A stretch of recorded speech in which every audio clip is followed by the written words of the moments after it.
अपना अपना कर्ज। इसकी मौलिक भाषा जो है पंजाबी में लिखा गया यह कहानी है, जिसके रचनाकार हैं अमृता प्रीतम। अपना अपना कर्ज कहानी MHD 12 के पाठ्यक्रम में लगी हुई है। और कहानी के मुख्य पात्र मूर्ति नामक और रुक्मणी नामक दो महिला हैं, जो विभाजन के बाद हुए हुए संघर्ष के समस्याओं से संघर्ष कर रहे हैं।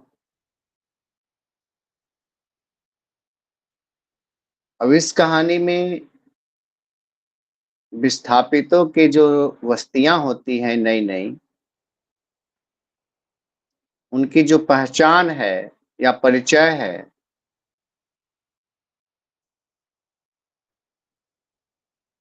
उन सभी का शुरुआत होता है, शुरुआती दौर चल रहा होता है। और उनके इन्हीं संघर्षों और टूटे हुए जीवन को दर्शाती है। टूटे हुए से आशय है कि जो अपने को खो दिए होते हैं, उसके उपरांत पुनः अपना जीवन को स्थापित करना इतना सरल नहीं होता। अमूमन वो जीवन यापन कर रहे हैं, दम साहस है,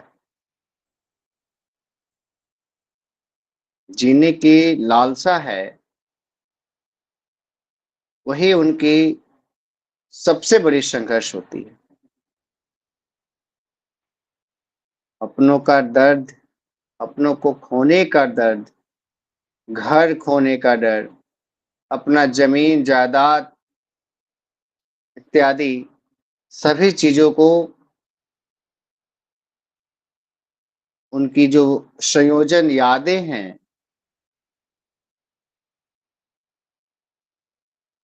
सभी को भुलाकर, विसर कर एक नए सिरे से जीवन यापन करना इतना सरल या इतना आसान नहीं होता।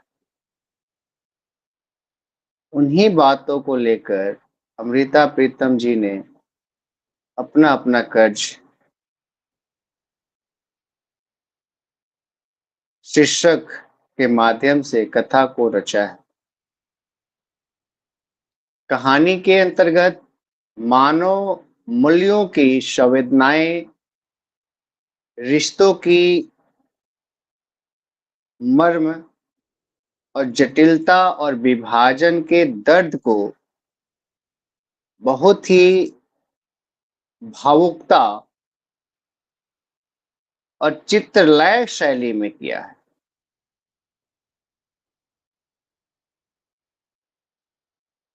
कहानी के जो मुख्य उद्देश्य हैं या मुख्य अंश कह सकते हैं जिसको, पृष्ठभूमि पर अगर इस रूप में देखा जाए तो कहानी विभाजन के बाद विस्थापित हुए लोगों की नई वस्तुएं या बस्ती बसाने से शुरू होती है। और इन जहां पर बस्तियां बनाई जा रही हैं, वहां पे एक दूसरे सब अलग अलग चेहरे, सब नए नए चेहरे, एक दूसरे से अनजान है वे। वैसे जगह पर अपने आप को स्थापित करना बहुत मुश्किल होता है।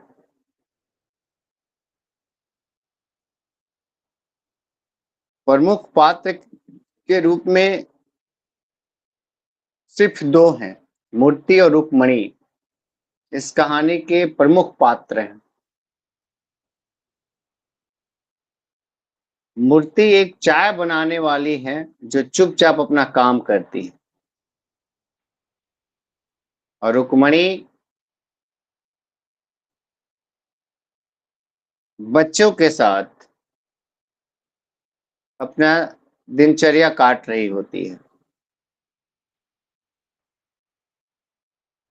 पहचान और परिचय का जो मोहताज है, जैसे नई बस्ती में लोग एक दूसरे से अपना परिचय और पहचान पूछते हैं कि वे कहाँ से आए हैं और कहाँ के हैं, कहाँ उनका बसेरा था, किस तरह उनके साथ घटनाएं घटी विस्थापन के दौरान।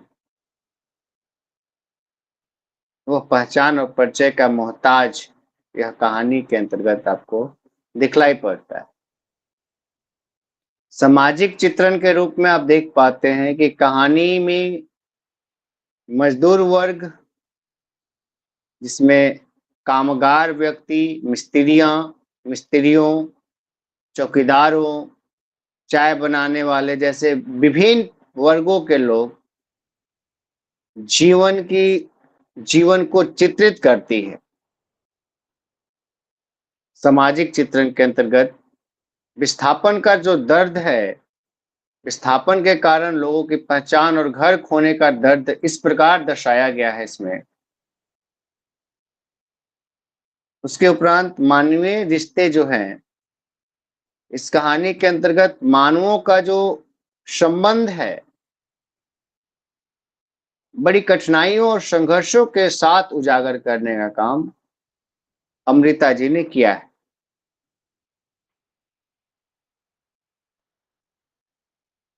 उसके उपरांत बात करते हैं जवाबी कार्ड के बारे में। जवाबी कार्ड कश्मीरी कहानी है, कश्मीर भाषा की, जिसके रचनाकार हैं दीनानाथ नादीम। जून दैद क्यों दैद अभी अंदर ही हो, कहानी का शुभारंभ होता है। इसमें भी लगभग विभाजन, परिवार, देशभक्ति, भावनात्मक उथल पुथल के संबंधित विषय है इसमें, इस कहानी के अंतर्गत। और इसमें भावनात्मक गहरे और मानसिक दर्द का कारण बताता है यह कहानी, जिसमें भारत पाकिस्तान के विभाजन के समय जो है, इसी वस्तु को दीनानाथ नादिम ने उठाकर यह कथा रचा है। बहरहाल कहानी के मूल पाठ पर हम आते हैं। जून दैद क्यों दैद अभी अंदर ही हो, अपने आने का समय देते हुए जमाल मीर घास पर बैठ गया। नौसवार की डिबिया अपने फटे फिरन की अंदर की जेब से निकाली, चुटकी में नौसवार लेकर अपने दांतों में मली, फिर अपने हाथ की छड़ी से वह मिट्टी पर कुछ चित्र आदि बनाने लगा। 15 मिनट के पश्चात बाईं ओर गौशाला का द्वार खुलने की आवाज आई। जमाल मीर चौंक उठा, पीछे पलटकर जून दैद को देखा। लगा मानो पूर्णिमा का चांद देख लिया हो, और खुलकर हंस पड़ा और कहता है, खुदा तुम्हारी शामत दूर करो। मैंने सोचा पता नहीं कौन सुबह सुबह आया है। तुमने आवाज बदलकर पुकारा, जून दैद ने मुस्कुराते हुए कहा कि जून दैद गांव की नानी, अधिकतर लोगों की माँ जून दैद, आकर्षक व्यक्तित्व, बर्फ जैसे सफेद केश, मदिरा से भरे प्याले जैसे नयन, खड़ी सुंदर नाशिका, लंबी बाहें, सफेद बर्फ जैसा पुछ पहने हुए मानो कोई जंगल की रानी हो। देखिए दीनानाथ जी ने यहाँ कितनी सुंदर से बारीकी वर्णन, शारीरिक बनावट और पोशाक का उन्होंने किस तरह से बखान किया है। लेखक ने क्या सौंदर्य वह कार्यक्रम यहाँ किया है कि साफ साफ तौर पर कह देता कि आंख ऐसा था, नाक ऐसा था, बशर्ते उसने पूरा का पूरा भूमिका बनाया। क्यों दैद, दिन इतना चढ़ आया है और तुम्हारी अभी तक नींद ही नहीं टूटी? जमाल मीर ने नस्वार थूकते हुए कहा। जून दैद ने उत्तर में कहा, बदतमीज हो, क्या कहूं, मेरी समझ में नहीं आता। तुम बातें करना कब सीखोगे? तुमने नहीं देखा कि मैं गौशाला से निकली सोई कब थी? जमाल मीर कुछ लज्जित हुआ, पर साहस करके बोला, नहीं दैद, वास्तव में यह गुल साहब के लिए है ना? जून दैद के माथे पर बल पड़ गए और जमाल मीर बात को, यानी पोष का मतलब होता है बात को टाल गया। पोष का शायद, पोष का मतलब समझ पाए आप लोग क्या? मीनिंग लिखा हुआ पोष, सर, नीचे लिखा हुआ जी पोस्ट में सर। जी जी जी जी जी। कुछ क्षण तक दोनों धरती की ओर देखते रहे। अंततः जून दैद बोली, यह भी सच है, मुझे तो था ही, पर बदरी यानी गाय को देखो क्या हुआ है, न घास खाती है न चारा, प्रातः काल से इसी के साथ लगी थी। इतने में और भी लोग आ गए और सभा जम गई। जून दैत कौन थी?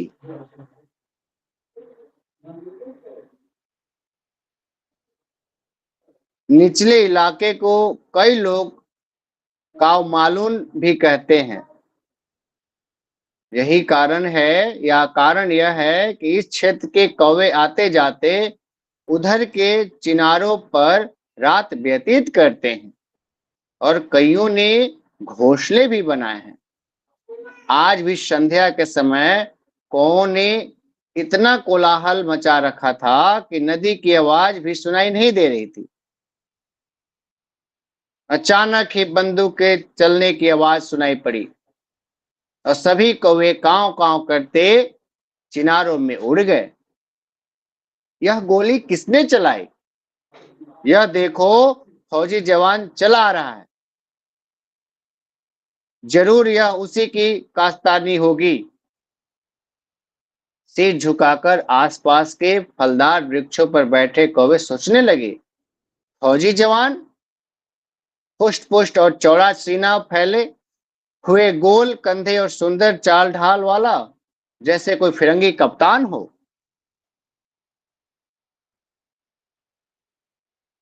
वह बिना किसी भय के झूमता हुआ चल रहा है। जैसे ही ऊपर गांव में पहुंचा, सारे बच्चों ने उसे घेर लिया। कोई उसकी टांगों से लिपट गया तो कोई उसकी जेबें को टटोलने लगा और कई उसकी बंदूक और नाखूनों से खुरचने लगे। सब जोर जोर से चिल्ला उठे, गुल साहब, गुल साहब, जून दैनी दैदी, गुल साहब आज आया, गुल साहब, हमारा कप्तान गुल साहब। यह गाते गाते बच्चों का यह जुलूस जून दैत के बरामदे तक पहुंच गया। जोर से दरवाजा खोलकर जून दैत बाहर निकली। आंखों में विचित्र चमक और मुख पर बनावटी गंभीर लिए वह कहने लगी कि गुल चाप कप्तान, मुर्गा चाप, ऐसे मूर्ख जब कप्तान बनते तब। मगर इस क्षण दोनों माँ बेटा एक दूसरे के गले में बाहें डाले हुए थे। गुल साहब और जून दैत का क्या संबंध था, यह भी किसी को मालूम नहीं था।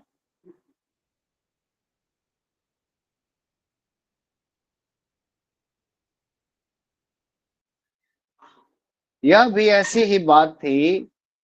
कुछ लोग कहते थे कि जून दैत की भांजी की बेटी का पुत्र था और कुछ लोग कहते थे कि उसका पोता है, परंतु अधिक लोगों का यही विचार था कि यह बच्चा जून दैदी की मखदूम साहब की सीढ़ियों पर मिला था। खैर जो भी हो, इनमें क्या संबंध था, हमें उससे क्या लेना है। परंतु यह भी बात सभी जानते हैं कि जून दैत के प्राण इसी गुल साहब में है।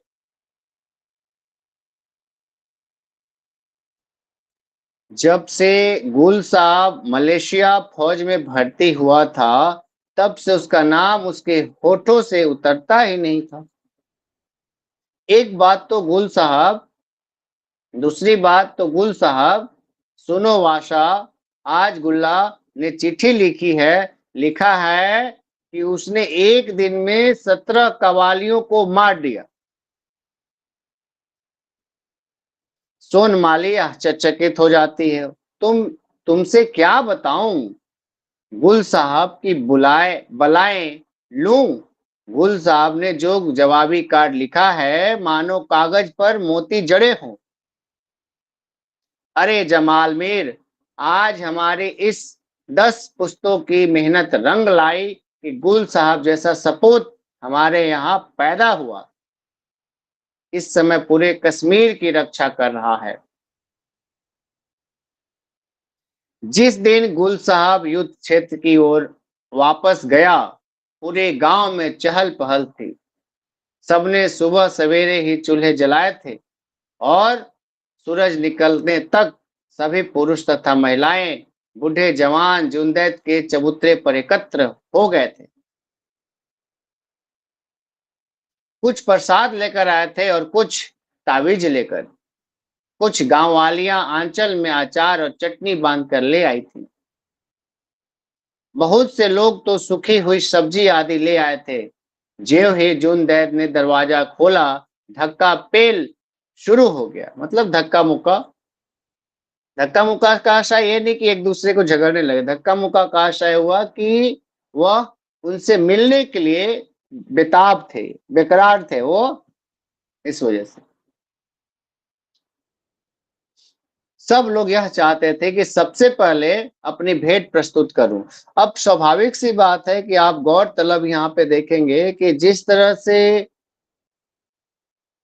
शब्दों को लच्छेदार बनाने का यहाँ पे प्रयत्न किया गया है, यथार्थ मानिए आप कि आप जब ग्रामीण क्षेत्रों में जाएंगे अभी भी, तो अभी वहां पे कोई भी लोग अगर बाहर से आते हैं तो उनसे मिलने के लिए या कुछ देने के लिए या कुछ लेने के लिए उनके पास आसपास लोग जुट जाते हैं। बच्चे से लेके बूढ़े तक, बूढ़े से लेके आसपास की जो महिलाएं हैं, उनके जो संबंध है, आज भी यह कारवां जारी है भारतीय समाज में।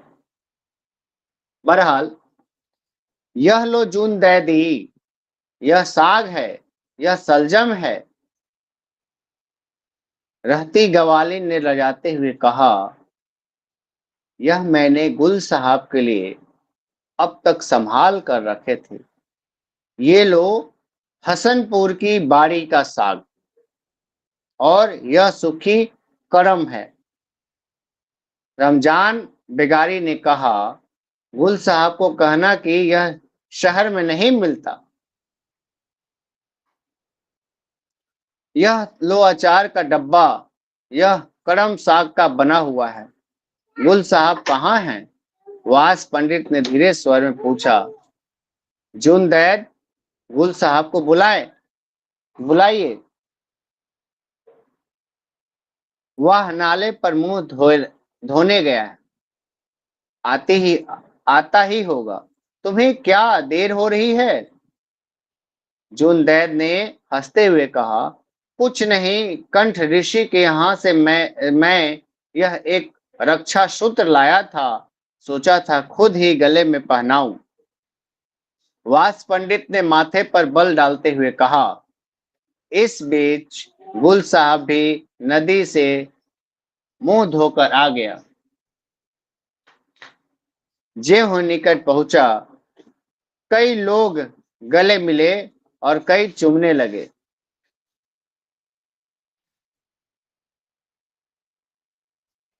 कई उसके आसपास जमा हो गए। फिर जब वह वर्दी पहनकर बंदूक लिए हुए निकला, तो सभी लोगों के सीने खुशी से फूल गए। सभी लोगों ने उसे दुआएं दी।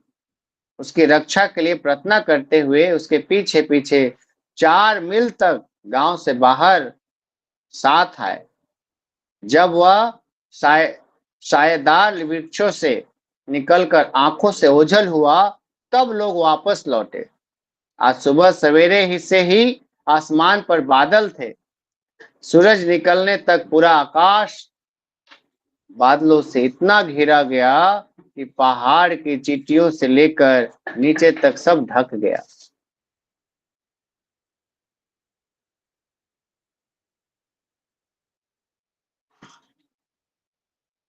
भयंकर तेज बिजलियां चमकने लगी। लगता था कि कहीं वर्षा जमा कर रहा है, मतलब जम कर कहीं बारिश हो रही है।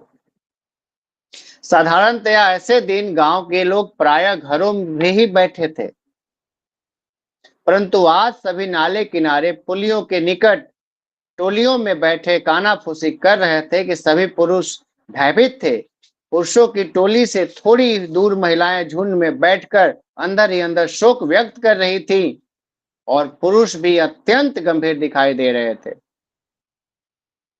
इसी बीच वास पंडित नंगे सिर गमछे के बिना मुठिया भींचे दौड़ता हुआ आया, चिल्लाकर बोला, हे करीम जुआ, यह मैंने क्या सुना? अफसोस, यह कौन सा गद्दर हुआ, जुल्म हुआ? जबान लड़खड़ाई। चुप चुप चुप। मुंह पर हाथ रखकर करीम कुम्हार ने कहा, इससे काम नहीं चलेगा, साहस से काम लो। जून दैत के बारे में सोचो, उसे किस प्रकार यह अशुभ समाचार सुनाए।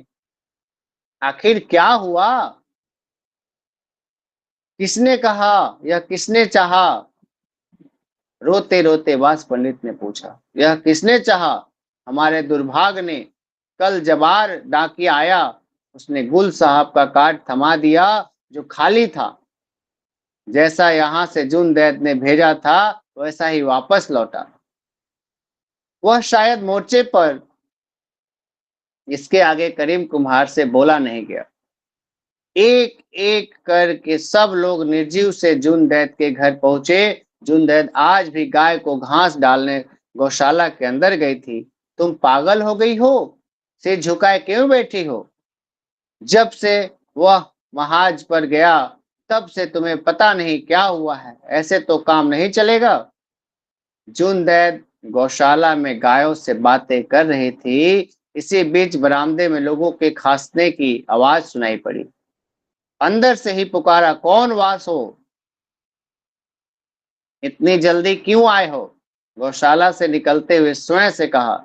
गुला ने बंदरी को भी बेकार कहा। ओहो हो, तुम लोगों को कोई आपत्ति आई है क्या? लोगों के झुंड को देखकर जुंद हक्का बक्का हो गई। क्यों, क्या आप लोग ने झगड़ा किया है? बोलते क्यों नहीं? सभी लोगों को जैसे सांप सूंघ गया हो। कोई कुछ न कर सका। बोले, गूंगे हो क्या? बात करो। जून दैत का रंग बदलने लगा। तुमको क्या हुआ? मुझे क्या हुआ? अंत में बास पंडित ने सिर झुकाया, धीमे स्वर में कहा, जून दैत, कुर्बान जाऊं। इतना ही कहा कि चीख निकल गई। सब लोगों की हिचकिचाहट बंद गई। आंसुओं की धारा आंखों से बहने लगी। सभी लोग भयभीत हो गए।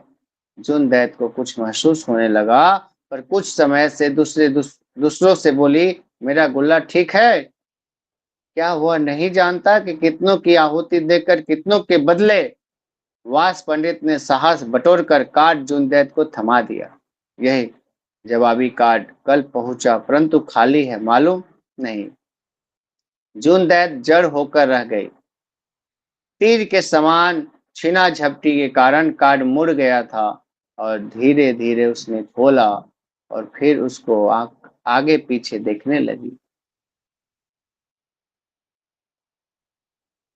यहीं पे इसका कहानी का समापन हो जाता है। गौरतलब बात यह है, इस कहानी के अंतर्गत मूल संवेदना ही की बात करते हैं तो विषय वस्तु भारत पाकिस्तान के विषय के समय की है। और देशभक्ति की भावना को दर्शाती है।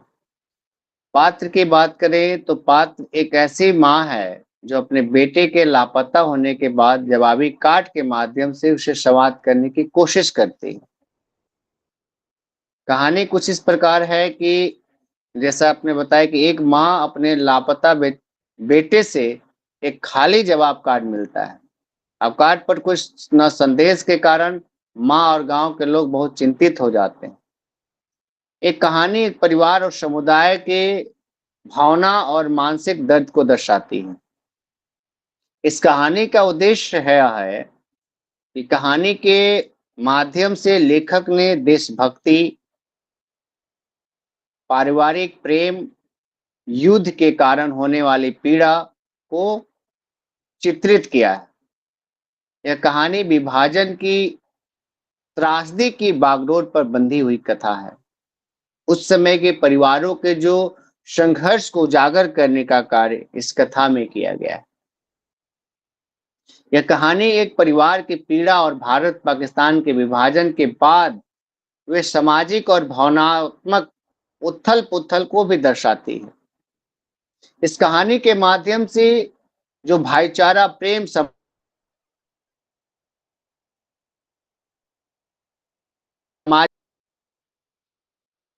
को दिखाने का कार्य किया गया है। ये था आपका जवाबी कार्ड। उसके उपरांत हम आगे बढ़ते हुए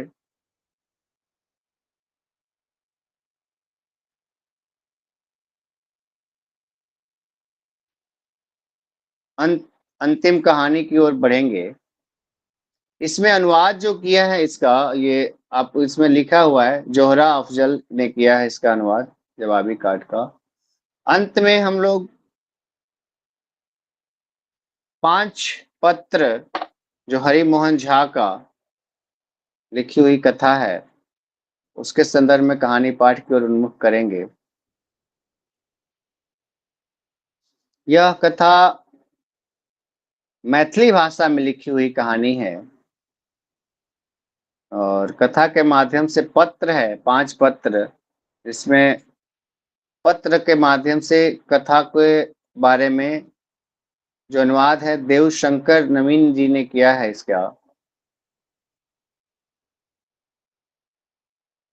5 पत्र के संदर्भ में बात करते हैं हरिमोहन झा जी के माध्यम से कि प्रियतमे, आपकी लिखी 4 पंक्तियां 400 बार पढ़ चुका हूं, फिर भी तृप्ति नहीं मिली।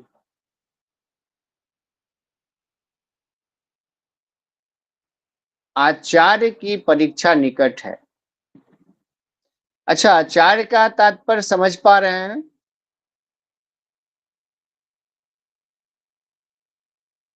संस्कृत में जो लोग आचार्य बनते हैं वही ना, संस्कृत में है। तो वो किस कक्षा में है, मेरा ऐसा यह हुआ। ज्योतिषी में लोग आचार्य बनते हैं, संगीत में बनते हैं। जी बिल्कुल सत्य वचन। चलिए, पर किताबों में मन जरा भी नहीं रमता। हर क्षण आपकी मोहिनी मूरत आंखों के सामने नाचती रहती है। राधा रानी, मन करता है कि आपका गांव वृंदावन हो जाए, जिसमें केवल आप और मैं राधा कृष्ण की तरह अनंत काल तक रासलीला करता हूं। अच्छा, एक सौभाग्य, एक जिज्ञासा है कि जिस तरह से हम कहते हैं कि अंत या समापन, समापन का अर्थ क्या हुआ? वो काम पूरा हो गया। संपन्न, निर्धारित समय में काम हुआ। और अंत, अब आगे के लिए कभी नहीं होगा, हमेशा के लिए अंत हो गया। अंत ही शुरुआत होती है। जी देखिए, अब 100 बात, तीन बातों को हमने रखा, 3 शब्दों को। समापन, किसी कार्य को समापन कह सकते हैं, लेकिन समापन कभी नहीं होता है। जी सर। दूसरी बात, जी, दूसरी बात, समाप्त। समाप्त मतलब उस समय खत्म हुआ, लेकिन अर्थ आसपास ही है, कहीं भटक नहीं रहा। अंत जहां कहते हैं, जैसे हम कहते हैं कि अंत, यहाँ पे जैसे लिखे है इस कथा का आरंभिक पंक्ति में कि आपकी लिखी 4 पंक्तियों को 100 यानी 400 बार अध्ययन कर चुका हूं, उसके बावजूद भी मुझे तृप्ति नहीं मिली। इसमें एक लाइन में इसका पूरा का पूरा उसका जो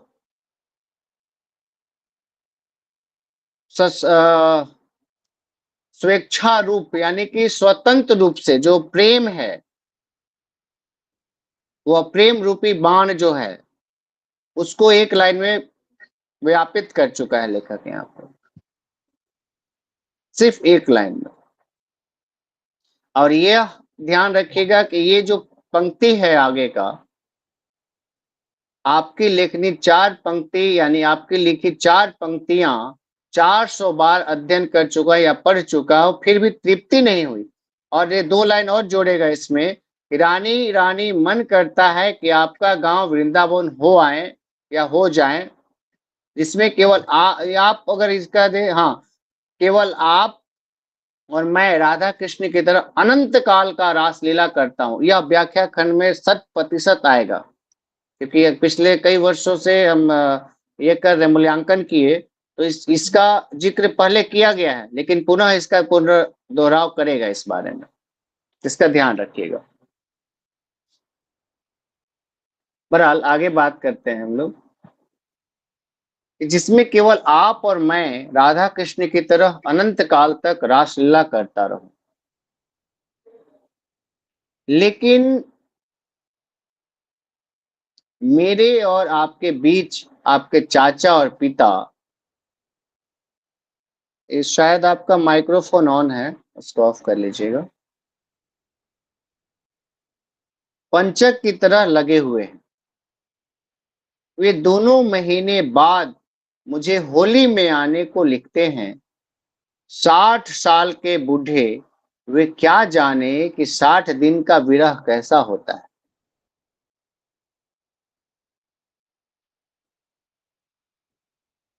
प्राणेश्वरी, आप एक जतन कीजिए, माघी अमावस्या के दिन सूर्य ग्रहण लगने वाला है। उस दिन आप अपनी माता श्री के साथ सिमरटिया घाट आ जाइए, मैं वहां पहुंचकर आपको ढूंढ लूंगा। हाँ, एक गुप्त बात लिख रहा हूं, जब अन्य स्त्रियां ग्रहण स्नान के लिए चली जाएं, आप किसी बहाने आवास पर ही रुक जाइए। मेरा एक दोस्त फोटो उतारना जानता है, उसी से मैं आपका फोटो उतरवाऊंगा। ध्यान रहे यह बात कोई जान न पाए, वरना आपके पिता चाचा कैसे हैं आपको पता ही है। इस गद्यांश के अंतर्गत इसमें भारतीय संस्कृति की बू आपको नजर आती है। इस वाक्यांश के माध्यम से जो सात्विक प्रेम है, राधा रानी प्रेम का प्रतीक हैं, कृष्ण राधे प्रेम का प्रतीक हैं, उसके माध्यम से बखूबी क्या सुंदर चित्रण किया गया है। इसमें भारतीय परंपरा को जीवित रखने का काम इन वाक्यांश के माध्यम से, इस गद्यांश के माध्यम से दिखाने का प्रयत्न करते हैं। बहरहाल आज के संदर्भ में अगर तुलना करें तो आज ऐसा संभव नहीं है, हो भी सकता है। बहरहाल आगे बढ़ते हैं। हृदयश्वरी, मैंने आपकी फरमाइशी वस्तु चंद्रहार खरीद रखी हैं। सिमरिया में मिलने पर चुपचाप दे दूंगा, पर कोई जान ना पाए। मेरे पिता को पता चलेगा तो वे मुझे खर्च देना भी बंद कर देंगे। हाँ, इस पत्र का जवाब लौटी डाक से देंगी, इसलिए लिफाफे के अंदर एक लिफाफा भेज रहा हूं। पत्रोत्तर देने में एक दिन भी विलंब नहीं करेगी। मेरा एक एक क्षण पहाड़ की तरह बीत रहा है, आपकी प्रतीक्षा में आतुर। आप ही का, कृष्ण। दूसरे चिट्ठी को गिराने नहीं देगी, अपने ही हाथों गिराएंगी। अंधेरा ज्यों ही हो आंचल में छिपाए जाएंगी, और कोई आस पास न हो उसी समय लेटर बॉक्स में गिरा देंगी। हथुआ संस्कृत विद्यालय। प्रिय, बहुत दिनों बाद आपका पत्र पाकर बड़ी प्रशंसा हुई। आप लिख रही हैं कि बेटी अब तुषारी पूजा करेगी। मैं 8 हाथ वाली एक साड़ी शीघ्र ही भेज दूंगा। बंगट अब स्कूल जा रहा है या नहीं? अच्छा, अमूमन यह देखा जाता है कि देखिए, जो 29 में यानी कि आजादी से पूर्व की यह पत्र है। अब आप अमूमन देखेंगे कि आज के संदर्भ में जो 8 हाथ, मतलब 8 हाथ वाली साड़ी, एक साड़ी मतलब 8 हाथ वाली, यानी अब अभी के संदर्भ में, अब पुराने समय में आप देख लीजिए कि किस तरह से परिवेश में परिवर्तन आ रहा है। पहनावा कल्चर की बात कर रहा हूं मैं। बदमाशी तो नहीं करता। आप लिख रही हैं कि छोटी बच्ची के भी दांत निकल रहे हैं, उसे वैद्य जी ने द, दस्त की दवा मंगवा कर दीजिएगा। गांव में इस बार आपको भी बहुत कमजोर देखा। जीरकादी पाकर बनाकर सेवन कीजिएगा। अभी यदि शरीर ठीक न हुआ तो आगे दिन ब दिन और कमजोर हो जाएंगी। वहां रोजाना दूध लिया कीजिए, कम से कम पाव भर रोज पिया कीजिए। अब देखिए, एक चीज हमारे भारतीय संस्कृति में या समाज में एक जुड़ा हुआ है कि हर घर में लगभग जो भी दिनचर्या यानी रोजमर्रा के जीवन में थोड़ा सा दूध का सेवन करते हैं। अब इसी का परिणाम स्वरूप है कि आजादी से पूर्व, आजादी के बाद थोड़ा सा कम हो चुका है कि पहले हर घर में ग्रामीण क्षेत्रों में गाय पलते ही पलते थे, चाहे वह किसी भी धर्म समुदाय से, उससे कोई फर्क सरोकार नहीं। कम से कम भोजन, जो सात्विक तत्व जो होता है यानी कि पोषक तत्व जो होते हैं, बहरहाल ना मिल पाए, लेकिन कम से कम दूध जो उसका फुलफिल कर पाता। इस वजह से दूध की यह आकांक्षाएं होती ही थी। जैसे गोदान में आपको गाय रखने का लालसा, क्योंकि गाय किसान जो उसका शोभा मानते हैं, अपने गहना मानते हैं अपने घर के लिए। बहरहाल थोड़े दिनों के लिए मैं यहाँ बुला लेता, पर यहाँ घर की बड़ी दिक्कत है। दूसरी बात यह कि विश्वविद्यालय से कुल मिलाकर 60 रुपए मिलते हैं, उसमें यहाँ 500 लोगों का गुजारा होना कठिन होगा। तीसरी बात यह है कि फिर बूढ़ी माँ के पास कौन रहेगा। इन्हीं सारी बातों पर विचार कर रहा हूं। वैसे तो यहाँ आपके रहने से मुझे भी सुविधा होगी। दोनों शाम पका पकाया भोजन समय पर मिल जाएगा या मिल जाता। बंगट को भी पढ़ने में सुविधा होती। छोटी बेटी से भी मेरा मन बहल जाता, पर क्या किया जाए। बड़ी बेटी थोड़ी और बड़ी हो जाए तो उसे बूढ़ी की सेवा में रखकर कुछ दिनों के लिए आप यहाँ आ सकती, पर अभी तो घर छोड़ना आपके लिए संभव नहीं है। मैं होली की छुट्टी में गांव आने का प्रयास करूंगा। नहीं आ पाया तो मनी ऑर्डर से रुपए भेज दूंगा। आपका देवकृष्ण, हथुआ संस्कृत विद्यालय। सुभाषिस, आपका चिट्ठी पाकर मैं गहरी चिंता में पड़ गया। इस बार धान की उपज अच्छी नहीं हुई। फिर साल भर कैसे चलेगा? माँ के श्राद्ध में 500 रुपए का कर्ज हुआ था। उसका ब्याज दिन ब दिन बढ़ता जा रहा है। 2 महीने बाद बंगट की परीक्षा भी है। लगभग 50 रुपए फीस देने पड़ेंगे। पास हो गया तो नई किताबें खरीदने में 50 रुपए लग ही जाएंगे। मैं उसी चिंता में पड़ा हुआ हूँ। यहाँ मैंने 1 महीने का वेतन अग्रिम लिया है, ऊपर से 90 रुपए दोस्तों से उधार भी ले लिया है। ऐसी स्थिति में 62 रुपए मालगुजारी के लिए कहाँ से भेजूं? संभव हो तो तंबाकू बेचकर पिछला बकाया चुका दीजिएगा। भोलबा ने बटाई पर जो खेत लिया है उसमें इस बार रबी फसल कैसी है? कोठी मिट्टी का बना बड़ा अन्न संग्राहक में महीने भर के लिए चावल नहीं है। ऊपर से आप लिख रही हैं कि बेटी 2 महीने के लिए ससुराल से आना चाहती है। यह जानकर मैं कृतविध्यम हो गया हूँ। यह संदेह प्रस्तुति है। 2 छोटे छोटे बच्चे हैं, सबकी देखभाल करना आपसे संभव है क्या? फिर छोटी बेटी भी बड़ी होने लगी है, उसके कन्यादान की भी चिंता है। पूरी रात यही सब सोचता रहता हूँ, पर अपने वश में है ही क्या। देखे भगवान किस तरह बेड़ा पार लगाते हैं। शुभाभिलाषी देवकृष्ण।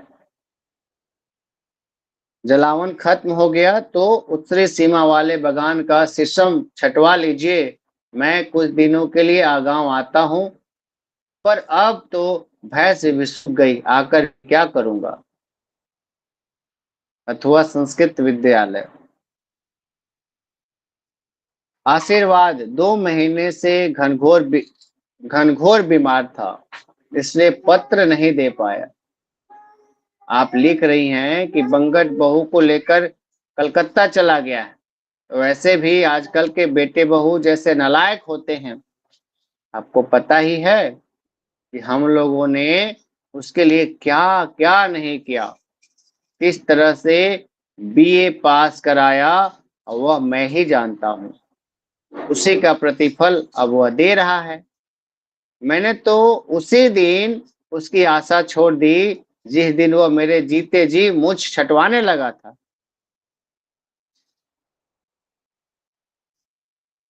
सास के बहकावे में आकर शादी के बखत की गुर लगाई के रुपए उसने हमें देखने तक नहीं दिया।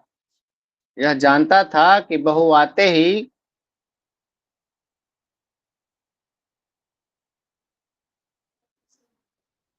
ही ऐसा करेगी तो मैं कभी गंगा के दक्षिण शादी नहीं करवाता।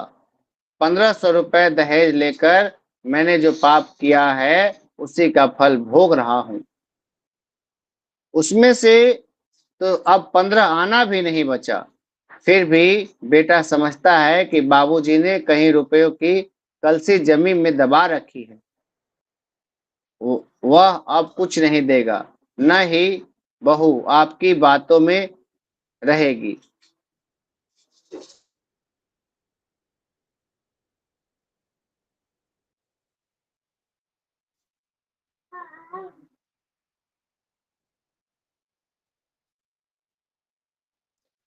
वह अब कुछ नहीं देगा, न ही बहू आपके बातों में रहेगी।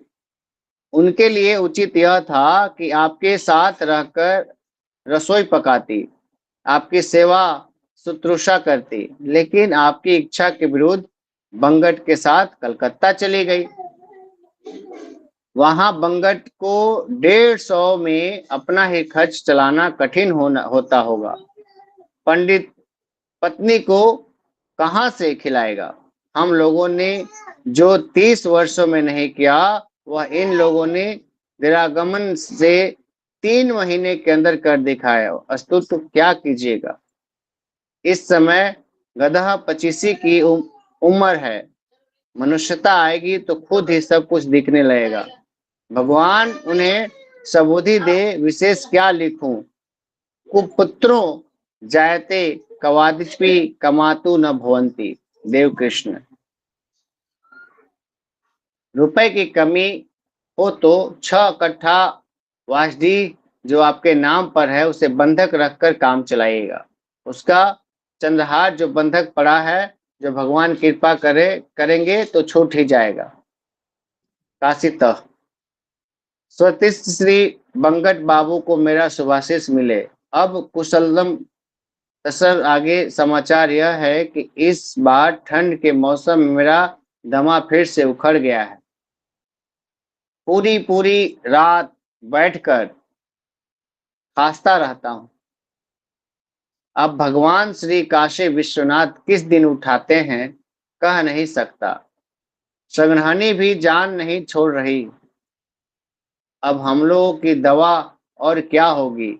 औषध जानवी तवे वैदो नारायणो हरि। गंगा जल ही दवा है और भगवान वैद्य है। यहाँ सत्यदेव मेरी खूब सेवा करते हैं। आपकी माँ को वात लोग हो गया है, यह जानकर दुख हुआ, पर अब उपाय ही क्या है। वृद्धावस्था का कष्ट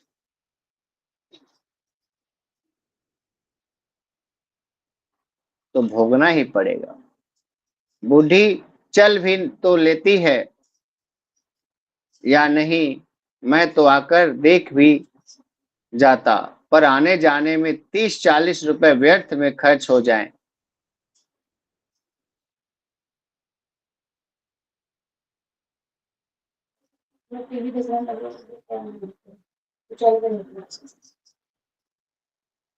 दूसरी बात कि अब मुझे भी यात्रा में परम क्लेश होता है। आप लिखते हैं कि वे भी काशी वास करना चाहती, लेकिन इस जगह बूढ़ी को बहुत तकलीफ होगी। वे तो खुद ही अपनी ही परिचर्या नहीं कर पाएंगी, मेरी सेवा क्या करेगी। फिर यह भी है कि जब आप लोगों जैसे सुयोग बेटा बहू है ही, फिर घर छोड़कर यहाँ क्यों आएगी। मन चंगा तो कटौती में गंगा। वहां पोती पोती को देखती रहती हैं। चिरंजीवी पुत्रों को देखने को मेरा भी मन ललायत रहता है, पर अपने वश में है ही क्या। उनके अपयन संस्कार तक जीवित रह गया तो आकर अवश्य आशीर्वाद दूंगा। आपके भेजे हुए 30 रुपए मिल गए, उसका चयन प्राश खरीद कर खा रहा हूँ। भगवान आपको प्रसन्न रखे। चिरंजीवी बहू को मेरा शुभाशीष कह दीजिए। वे गृह लक्ष्मी है। आपकी माँ जो उनसे झगड़ती है, यह परम अनंगल आचरण है, पर आपको तो बुढ़ी के स्वभाव का सब कुछ जाना हुआ ही है। जीवन भर मुझे दुख देती रही। अस्तुतः कमाता जय कवादी पुत्र न भवंती। आप इस उक्ति को चरितार्थ कीजिएगा। किसी दिन बुढ़ी को कुछ हो जाए तो आप लोगों की बदौलत सदगति होगी ही। जिस दिन ऐसा सौभाग्य आए उस दिन उनकी चिता पर एक लकड़ी मेरी ओर से चढ़ा दीजिएगा। इति कृष्ण कृष्ण। अनुवाद देवशंकर नवीन। अब मुख्य रूप से बात है कि किसी दिन बूढ़ी को कुछ हो जाए तो, यानी कि कुछ रूप से मूल रूप से कहानी में पांच पांच चिट्ठियां हैं, जिसके अंतर्गत पूरा कहानी का बिंदु बना रखे। हरिमोहन झा की कहानी 5 पत्र में नायक जो है देव कृष्ण है, द्वारा अपनी नवविवाहित स्त्री पत्नी के नाम पत्र लिखते हैं। अब पहला पत्र जो होता है उनके छात्र जीवन के प्रेम और उत्साह को दर्शाता है, और 10 साल बाद लिखा गया दूसरा पत्र, उसमें पत्नी से 3 बच्चे, एक गृह जिम्मेदारियां और बदल चुकी है, मतलब इन सब बातों में गृहस्थ वस्तुओं में बातों में बदल चुका है। यह कहानी विवाह के बाद पति पत्नी के रिश्ते, उतार चढ़ाव, आने वाले बदलाव और समय के साथ मानवीय संबंधों को यथार्थ दर्शाती है। कहानी के अंतर्गत प्रमुख बिंदुओं की बात करें तो पहला पत्र जो है यह कहानी के शुरुआती दौर का, जो कि नायक देवकृष्ण सिंह सिर्फ कृष्ण के रूप में है, अपनी होने वाली पत्नी से पत्राचार कर रहा है और उसके प्रति गहरा प्रेम का शब्दों को महसूस करा रहा है, शब्दों के माध्यम से पहला पत्र लिखता है।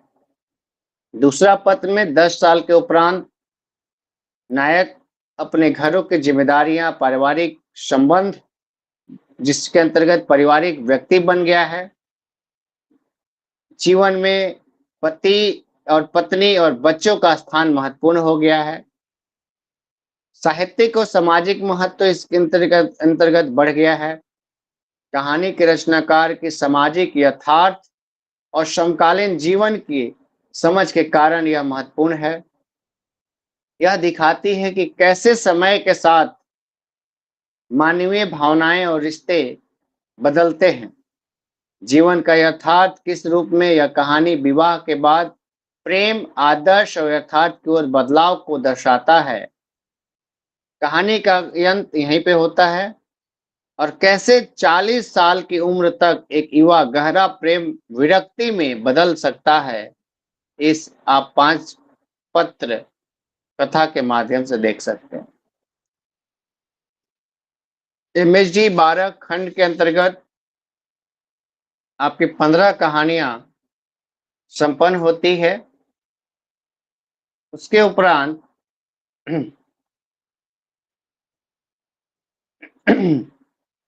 जिसमें व्याख्या खंड के रूप में 10 कहानियां, जिसमें कि टोबा टेक सिंह, अपने लिए शोक गीत, दीदी, विद्रोह, चिंता, लड़की जिसकी हत्या मैंने की, ट्रेडिल, प्राणधारा, बेघई, दूजो कबीर।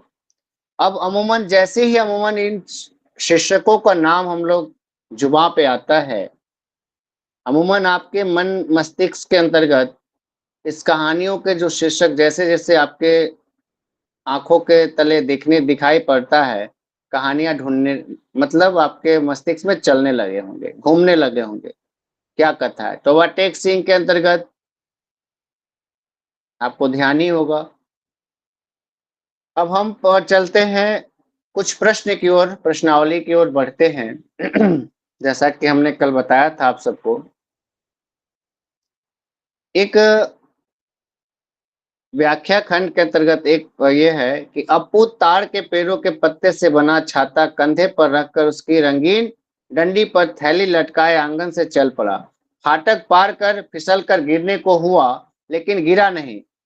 मुड़कर देखा कि किसी ने देखा तो नहीं। उसारे के दरवाजे के सहारे दीदी को उसे ही एकटक देख रही थी।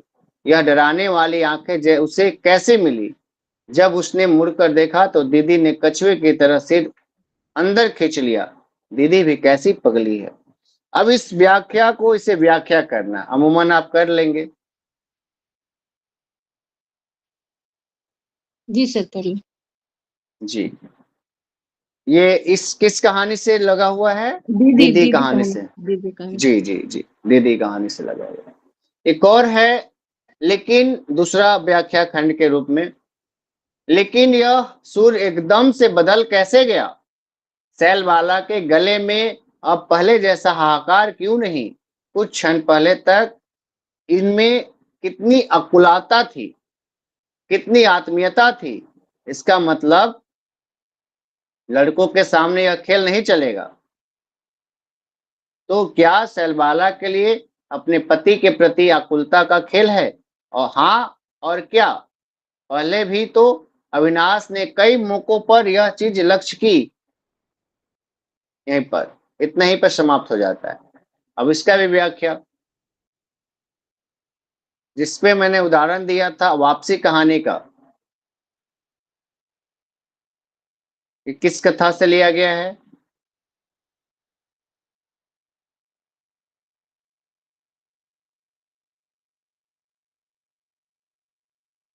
ध्यान आ रहा है आप लोग को? अविनाश, जिसमें हमने कहा था कि वापसी कहानी के सिमिलरिटी है, आसपास है। उसके उपरांत एक और है, मन में उबलता हुआ कंदरक भीतर दबाने की कोशिश में उसके गाल होठ थरथरा रहे थे, आंसुओं से आंसू बह रहे थे। यह देखकर भी वह रुआसा हो गया, लेकिन सारे शरीर में जल रही थी। विद्रोह की आग से आंसू जल रहे थे, आंखों के दरवाजे से बाहर निकल नहीं पा रहे थे। उसका विद्रोह मन धर्म देश में जोर जोर से लड़ रहा था। वह देश धर्म से वाद विवाद करने में, उन प्रहार करने में लीन हो गया। विद्रोह का है सर। विद्रोह का है, लेकिन ये व्याख्या हो जाएगा ना? थोड़ा थोड़ा बता दीजिए सर। देखिए, इसमें संदर्भ में जब वह व्यक्ति जिसमें कि बच्चा जो रहता है 10th पास किया और रहता है, और 10th पास करने के उपरांत भी उसे वह नौकरी नहीं मिल पाता। वो चाहता है कि क्लर्क बने, लेकिन घर के हालात को आगे वह मजबूर हो जाता है। और मजबूर होने के कारण जो उसकी माँ का काम करती है, ठेकेदार के पास ले जाती है, तो वही शौचालय साफ करने का काम दिया जाता है। और उस समय जब वो गाड़ीवान वाला जब कुछ करता है, तो वो जो जो टोकरी होता है शौचालय का, जो गंदगी होता है ढोता है, उसके पूरे शरीर पर लग जाता है। वो इस हालत में अपनी माँ को देखता है, माँ उसको देखती है, तो वो खून खौल जाता है। वो कहती है कि मेरा बेटा पढ़ा लिखा होकर यह काम कर रहा है, तो उसे भी बहुत ग्लानि होता है। अब इसी के कारण गाड़ी वाला से वह विद्रोह करने लगता है। अब विद्रोह इस कदर आ जाता है कि वह गाड़ीवान को बुरी तरह से जकड़ लेता है, धक्का मुक्का होने लगता है, और वहां कोई बचाने नहीं जाता है। कारण क्या होता है? कारण कि वह अछूत जाति का रहता है। राइट, जो ऐसा कथा में दिया गया वही हम बात कर रहे हैं, है ना? इस वजह से वह उसे विद्रोह की भावना नजर आती है कि देश में देश के प्रति प्रेम इत्यादि इत्यादि को दर्शाया गया। याद आया आप सबको? जी, अपने लिए शोक गीत का था वो सेकंड वाला। जी जी जी जी जी, हाँ, अपने वो शोक गीत के लिए था, बिल्कुल। क्योंकि जो वापसी कहानी जो जिसपे उस संदर्भ में था, बस इसमें बशर्ते फर्क क्या था कि उसमें जनरेशन गैप था, उम्र का तकाजा था, और इसमें उम्र का तकाजा नहीं है, बशर्ते दूसरे लय में लिया गया, लेकिन लमसम कहानी सिमरित घूमता रहता है दोनों को आसपास, तुलनात्मक करें तो। उसके और सर, उपरांत जी विद्रोह उसके मन में बहुत पहले से था, बचपन से था। मौका उसको तब मिला तो अच्छी तरह से प्रस्फुटित हुआ समाज के सामने, लेकिन बचपन से जी उसके जी मन में था। जी जी जी जी। चलिए, उसके उपरांत बात करते हैं कि राजकुमारी ने पहली मर्तबा इंसान की जबान से इंसान के बोल सुने। यह तो बराबरी के भाव से बेहिचक बात कर रहा है। इसकी नजर में तो कोई छोटा है ना कोई बड़ा है। राज दरबार का तो माहौल ही अलग। इंसान के मुखौटों में यहाँ वहां सियार, कौवे, पिल्ले, गधे और मेमने इधर उधर चक्कर लगाते हैं। इंसान की योनि में आकर कोई इंसान की मर्यादा नहीं जानता। राजकुमारी होश संभालने के बाद जिन मर्यादा को देखने की खातिर तरस रही थी, वह पहली बार कबीर के चेहरे पर साफ नजर आई। दूजा कबीर का ना, दूजा कबीर। हाँ, दूजे कबीर के अंतर्गत राजस्थानी भाषा में लिखी हुई कथा है, जिसमें कि जब राजा और कबीर का संवाद होता है, तो बेबाक अंदाज में, बिना किसी हिचक झिझक के, नग्न सत्य को यथार्थ रूप में चित्रोचित्र कर दिया है इस रचनाकार ने। बहरहाल, साच की आज कहाँ वो वाला यथार्थ इसमें पड़े, वो यथार्थ इसमें दिखाने का प्रयत्न किया है। व्याख्या आप कर लेंगे, नॉर्मल है ना? अब आते हैं कुछ प्रश्न उत्तरी पर, देखते हैं कि जैसे लड़की जिसकी हत्या मैंने की कहानी के आधार पर लेखक का मंतव्य स्पष्ट कीजिए। लड़की जिसकी हत्या मैंने की, या लड़की जिसकी मैंने हत्या की कहानी के आधार पर, लेखक का मंतव्य, लेखक क्या कहना चाहता है, लेखक का मंशा क्या है, लेखक समाज अपना। बुराई जो था देवदासी प्रथा जैसा उसको हटाने का। जी, तो इसको पूरा ये 10 अंक का आता है। थोड़ा उसको टू दी पॉइंट कथा, खासकर हम इग्नू का जब मूल्यांकन करते हैं तो देखते हैं कि कथा सार लिख देते हैं। कथा सार लिखने की आवश्यकता नहीं है। जरूरी नहीं है कि 4 पेज, 6 पेज, 10 पेज होनी चाहिए। इसमें अमूमन आप गौर करेंगे कि ज्यादा से ज्यादा 1.5 से 2 पेजों में आप समाहित कर सकते हैं, सीमित कर सकते हैं। बस शब्दों की जो गरिमा है, शब्दों का जो मूल्यांकन है, उसको आप अनुसरण में अपने भावों में कीजिए। जरूरी नहीं है कि शुद्ध हिंदी ही होना चाहिए। शुद्ध हिंदी से आशय ये नहीं होता है कि भारी भरकम क्लिष्ट भाषा का प्रयोग कर ले और उसे कोई समझ ही नहीं पाए। वैसा भी होना नहीं चाहिए। इसमें अपनी भाषा में लिखें, बेहतर आपको अंक मिलेगा। लेकिन किताबी भाषा लिखेंगे तो थोड़ा अमूमन मुश्किल हो जाता है। बहरहाल, तो इसके बारे में जिसकी लड़की जिसकी मैंने हत्या की, कहानी में माध्यम देवदासी के माध्यम से अमूमन एक देवदासी की बात नहीं, ये पूरे के पूरे संपूर्ण उस समय का दशा को दर्शाने का प्रयत्न है कि एक मानवीय जो संवेदनाएं हैं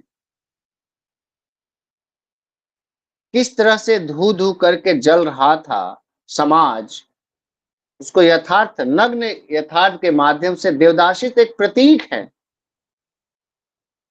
प्रस्तुत करने का काम रचनाकार ने किया। जो अंधविश्वास फैला हुआ है इस समाज में, उसको दिखाने का काम इस रचनाकार ने किया है, लड़की जिसकी मैंने हत्या की। बहरहाल अमूमन आप देख लीजिएगा, इस पे हम लोग बातचीत किए हैं, लेकिन अगर आप लोग कहेंगे तो फिर इस पे दोहराव कर देंगे थोड़ा सा संक्षिप्त में। अमूमन याद होगा शायद आप सबको। उसके उपरांत आगे बढ़ते के क्रम में एक और है बेघई। बेघई कहानी में व्यक्त आदिवासी जनजीवन पर प्रकाश डालिए। बेघई के माध्यम से जनजीवन की जो स्थिति होती है, खासकर आप गौर करेंगे कि जो जनजातियां होती है, आदिवासी जनजातियां अमूमन जल जंगल जमीन के लिए संघर्ष कर रहे होते हैं। और जल जंगल जमीन अब जहां पे बचा हुआ है, वहां पे उन लोग का दुर्भाग्य कहिए, विस्थापन होने के लिए मजबूर हो जाते हैं। क्यों होते हैं? क्योंकि वहीं पे अना अथाह खजाना धरती के अंदर समाहित होता है। विस्थापित होने के लिए चाहे वह फैक्ट्री लग जाए या खजाना ना भी निकले, तो जहां अथाह जमीन होती है, जमीन का टुकड़ा, वहीं पर ही फैक्ट्रियां या कंपनियां या उद्योग या खजाना छुपा रहता है। और वह विस्थापन की जो स्थिति है, बहुत ही बघई यानी बाघ के रूप में उसे खा जाती है, चाहे वो किसी भी रूप में हो सकता है, जैसा कि हमने इस कहानी के माध्यम से बताया था। तो इसमें प्रकाश डालने की आवश्यकता है। अमूमन इससे 1.5 से 2 पेज इनफ है। 2 पेज काफी है आपके लिए। अगर ज्यादा से ज्यादा जाए तो 2.5 पेज, इससे ज्यादा कथा वस्तु ना लिखा कीजिए। आप लोग ज्यादातर कथा वस्तु लिखते हैं। उसके उपरांत बात करेंगे मीना काकोडकर की कहानी ओरे चुरंगन मेरे, की संवेदना और शिल्प पर विचार कीजिए।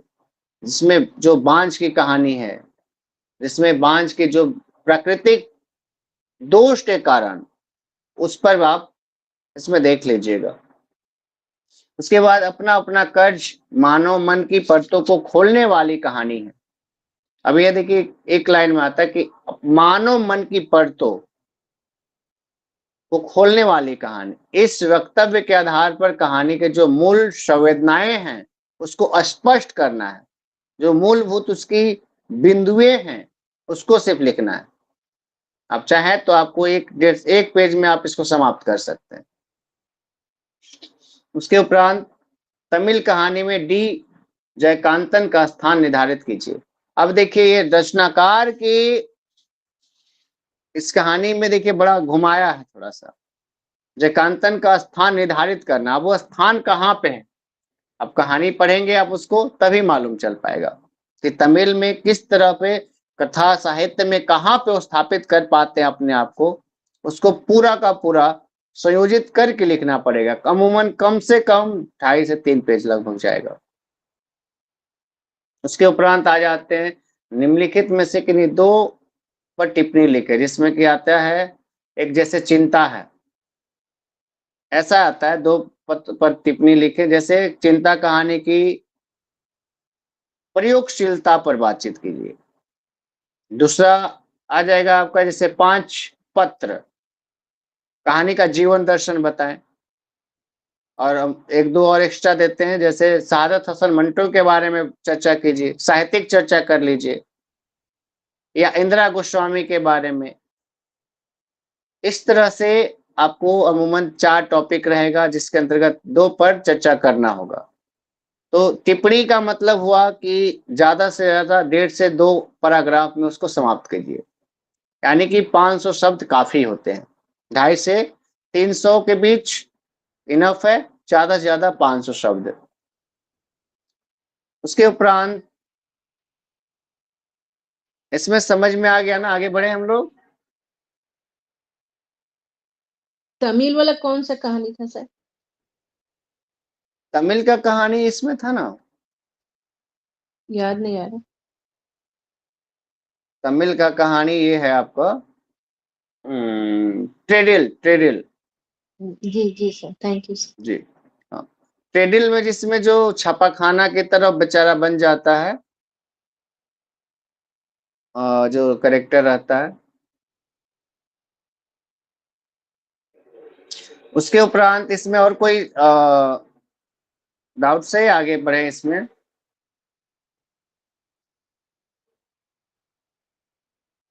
इस जी तरह सर से आप। आपका प्रश्न, जी इस तरह से। उसके उपरांत एक और आते हैं भारतीय कहानी। इसके अंतर्गत आपको सिर्फ और सिर्फ 2 घंटा मिलेगा आपको इस पत्र के अंतर्गत, जिसके अंतर्गत आप देखते हैं कि व्याख्या खंड भी होंगे और कुछ प्रश्न भी होंगे। प्रश्न के अंतर्गत यानी कि टोटल 7-8 प्रश्न मिलेंगे, जिसके अंतर्गत व्याख्या खंड के अंतर्गत आपको आएंगे कि एक उठा लेते हैं कोई भी कंटेंट। उन्होंने मन ही मन सोचा कि अगर उस वक्त कुछ बोलते तो अगले ही पल वे बेभाव हो जाएंगे।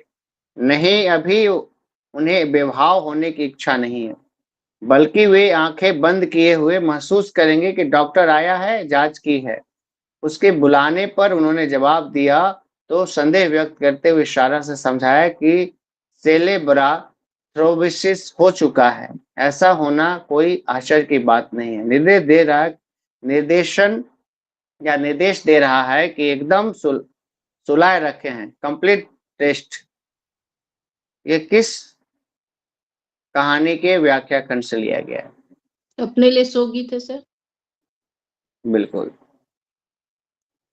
ज्यादातर अमूमन ये देखिए, आपको मैं बता दूं कि 10 कहानी के अंतर्गत मैंने बताया जैसा कि सिर्फ 10 कहानी के अंतर्गत से व्याख्या खंड पूछे जाएंगे, लेकिन जो बाकी जो 5 और कहानियां हैं, 10 के बाद 5, उन सब से 5 कहानियों से नहीं पूछे जाएंगे व्याख्या खंड। लेकिन इन इन वाक्यांशों को ध्यान से रखिएगा 10 खासकर कहानी में। उसके उपरांत एक और है कि इस अत्यंत दारुण विचारों से मेरा दिल फटने लगा। एक लंबी सांस निकल गई। चेन्नम्मा चुपचाप पल्लू का सिरा मरोड़ जा रही थी। मेरा लंबा सांस छोड़ना देखकर उसने मेरी ओर देखा। उस समय मुख पर चिंता झलक रही थी। 400 लोगों की भांति अपना घर बसाना छोड़कर यह सीधी सादी लड़की उनकी एक घृणी रस्म की बलि चढ़ गई। अब इस विचार के आते ही मैं अपने को रोक न पाया, मेरी आंखों में आंसू आ गए। लड़की जिसकी मैंने हत्या की। बिल्कुल बिल्कुल। इसमें पीछे मुड़कर जब वो बांसुरी बजा रहे थे, मतलब यह संगीत के धुन में अपना गा रहे थे कुछ, ध्यान रखिएगा। और उसी का व्याख्या करके सीधी सादी लड़की के बारे में जो रस्म के नाम पर, रस्म यानी परंपरा, जो देवदासी के रूप में परंपरा से जो चली आ रही थी, उस पर वो बलि चल जाती है। ध्यान रखिएगा इसका व्याख्या।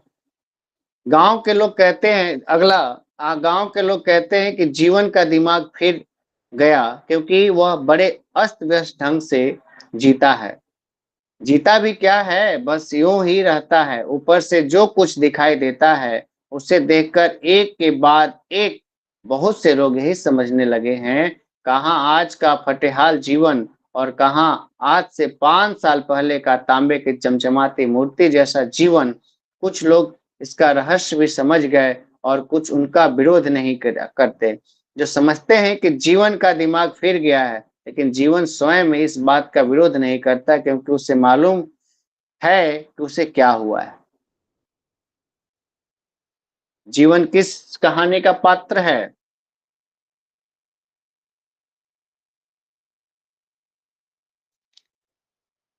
दूजो कबीर का है शायद। हम्म।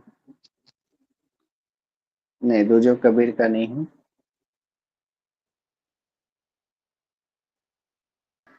चीता की। बिल्कुल, चीता, बिल्कुल सही बात। चीता कहानी में वह स्वप्न देख रहा होता है और स्वप्न के माध्यम से अपनी, जो उसकी पत्नी रहती है उसके बारे में, और वह अपना दिन प्रतिदिन उसका जो चिंता, चिंता क्या मतलब, चिंता आप समझ रहे हैं ना, चीता, चीता और चिंता, है ना। तो उस पे वह सारा का सारा कहानी आधारित है फ्लैशबैक के अंतर्गत। बहरहाल, उसके बाद भय अत्यंत दामीम, अत्यंत सहज स्वाभाविक वास्तविकता। अगर किसी में वह उपजा तो वह स्वयं होता है सृष्टा। कितने विचारों, कितने आचारों, कितने स्वप्न, कितने कल्पनाओं के सृष्टि कर डालता है एक साथ। इतने सारे लोग आगे पीछे आजू बाजू से खड़े, लेकिन भय की किमिया लाद कर जैसे एक दूसरे से अलग थलग, भीतर भय की डोर को अनुभव करने के लिए, बाद में जैसे और किसी दूसरी चीज को, जीव को या भाव को अनुभव करने की जिम्मेदारी उनकी नहीं रह। झूलते रहे धनुष, टांगिया, कटार, ढोल रहे तलवार, बर्छे, लाठी, अब ये सब निरर्थक और गैर मंजूरी बोझ है। सिर्फ इतना कि ढोए रहना नियति। इस किस कहानी का है?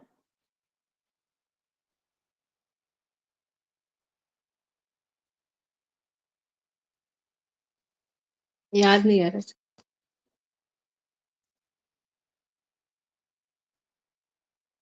ये कहानी आप लोगों को कहानी पाठ नहीं कराया, ये मैंने इसका सिर्फ व्याख्या कर दिया है, इसका यानी कि समीक्षा कर दिया था कहानी का। इसका कहानी पाठ कर दिया जाए क्या? समय अभी है, हमारे पास अवकाश है। जी सर।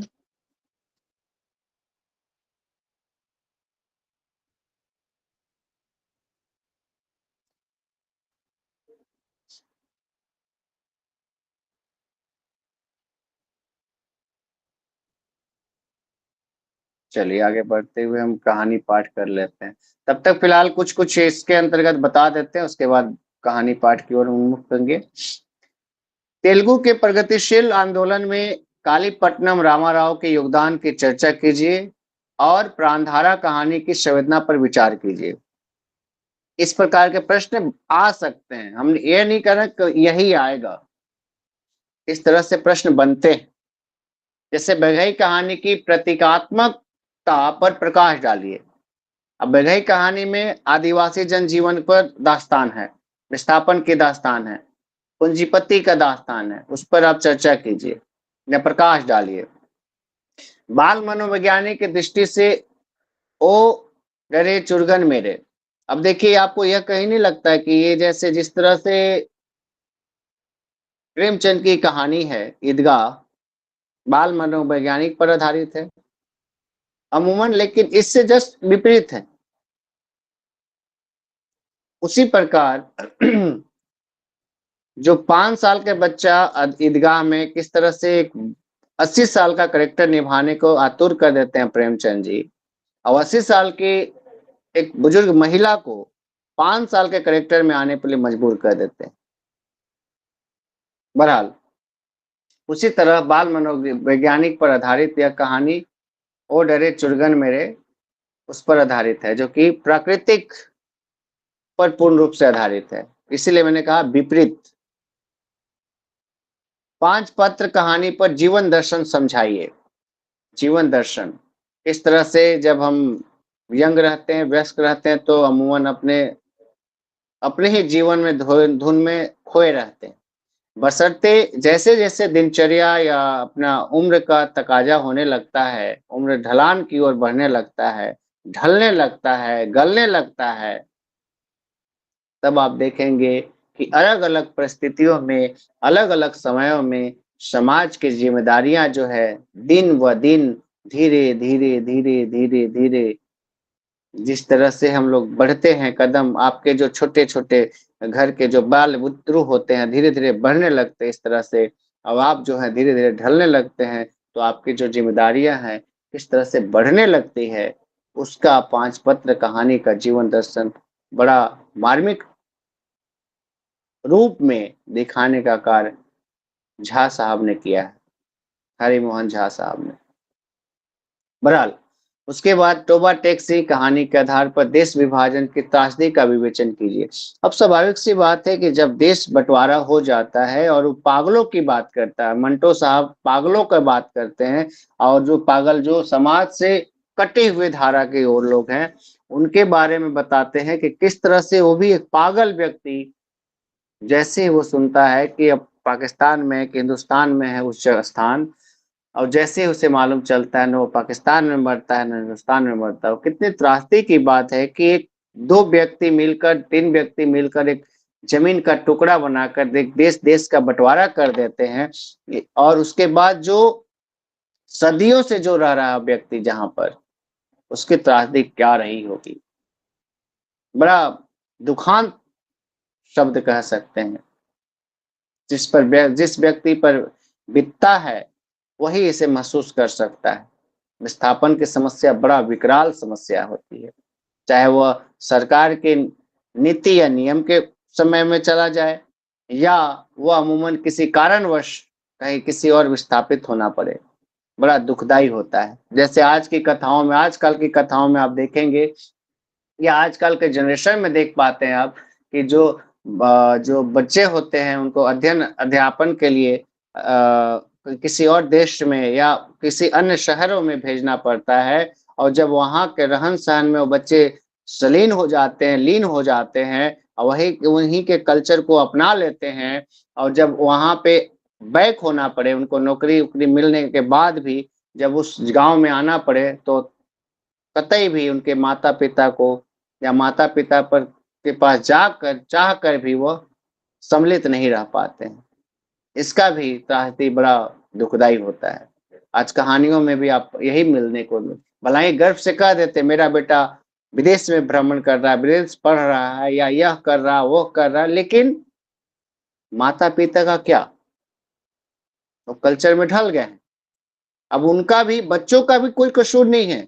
ज़माने के साथ वो चल रहे हैं, लेकिन वो ज़माना जो जी रहे हैं, जैसा जीवन वो यापन कर रहे हैं, वो पौराणिक में नहीं आ सकते। उनका भी एक समस्या, उनकी भी एक मजबूरी है, लेकिन इस समाज किस तरफ जा रहा है, इस पे भी विचार करना हमें आवश्यक एक सभी साहित्यकारों को, साहित्य साधकों को इसके बारे में चिंतन-मनन करने की आवश्यकता है। जी सर, मैं साहित्य से जुड़ी हूँ। मेरा बेटा यूके में है, 5 साल से ऊपर हो गया। मुझे बहुत फ़ील होता है, बहुत दूर चले गए यहाँ से। यही महसूस जो हर आप जिस तरह से महसूस कर रही हैं, हर घर में यह महसूस होता है।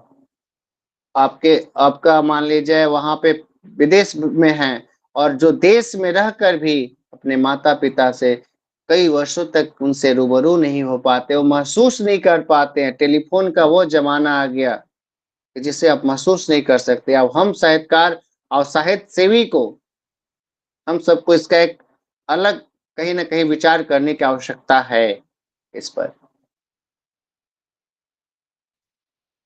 बहरहाल, इसके उपरांत हम बात करते हैं, टिप्पणी के अंतर्गत एक और है डी जयकांतन के बारे में चर्चा कीजिए। अपने लिए शोक गीत कहानी का अविनाश के ऊपर क्या प्रभाव पड़ता है। अपने लिए शोक गीत है, जो एक पात्र है अविनाश, उस पर क्या प्रभाव पड़ता है आज के संदर्भ में, उस पर विचार कीजिए। असमिया कथाकार इंदिरा गोस्वामी के बारे में परिचय दीजिए। कश्मीरी कथाकार दीनानाथ नादीम पर वार्तालाप कीजिए। ये चार जो है, ये जो चार है,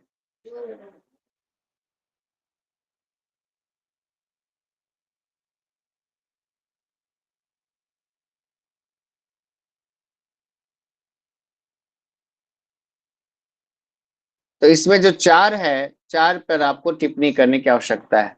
चलिए अब हम कुछ कहानी पाठ की ओर बढ़ेंगे, क्योंकि कहानी अभी मेरे हमारे पास काफी समय है, तो हम लोग समय का सदुपयोग कर लिया जाए।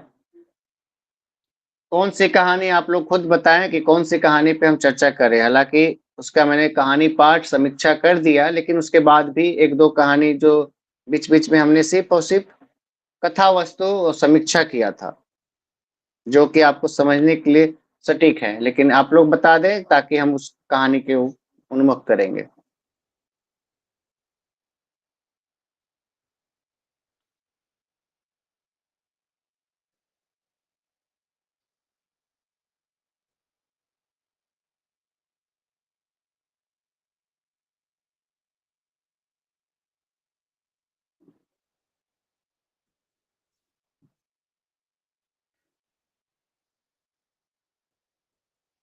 आपको आवाज आ रही है ना?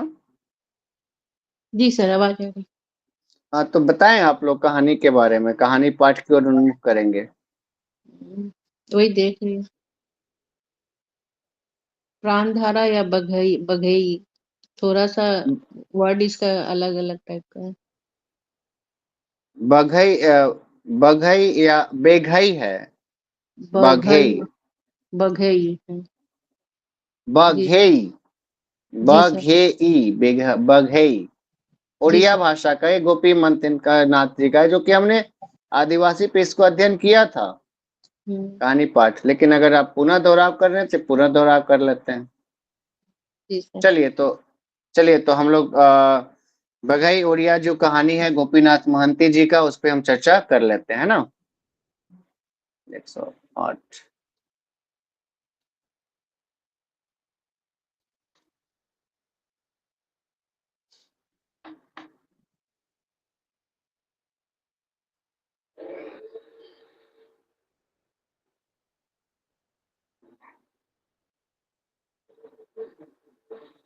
कहानी का आरंभ करते हुए, आषाढ़ के शुरुआती दिनों का सारा आकाश मानो घने काले कज्जारे बादलों के भार से लदा झुका हुआ हो। चारों ओर काला स्याह दृश्य। दिन के 4 बजे तक नजारा कुछ ऐसा हो जाता है कि डूबती सांझ की सुनहरी किरण भी दिखाई पड़ती है। फीकी मिजमिजाती रोशनी तक नहीं होती। ऐसा होता तो पहचाना जा सकता था है कि अब दिन है। दम घुटता कराहता थी। कोटोरी को भ्रम हुआ कि सांझ हो आई। वह चीखने लगी। पंछियों ने डरने फड़फड़ाते हुए उड़ना भरना शुरू कर दिया। वे भटकते भी रहे, फिर अपने आंखें समेटते हुए घने पत्तों के आड़ में जा छुपे। वक्त से पहले ही सुना दिया दिवस का शोक गीत। जिधर भी देखो करुणा उदास शून्यता जैसे दूर रुआशी गुम चुकी स्मृति। किसी दूसरे जन्म की, दूसरे देश की भक्त से दीप होती है और डूब जाती है। किसी काले अंधेरे गड्ढे में हो जाती है।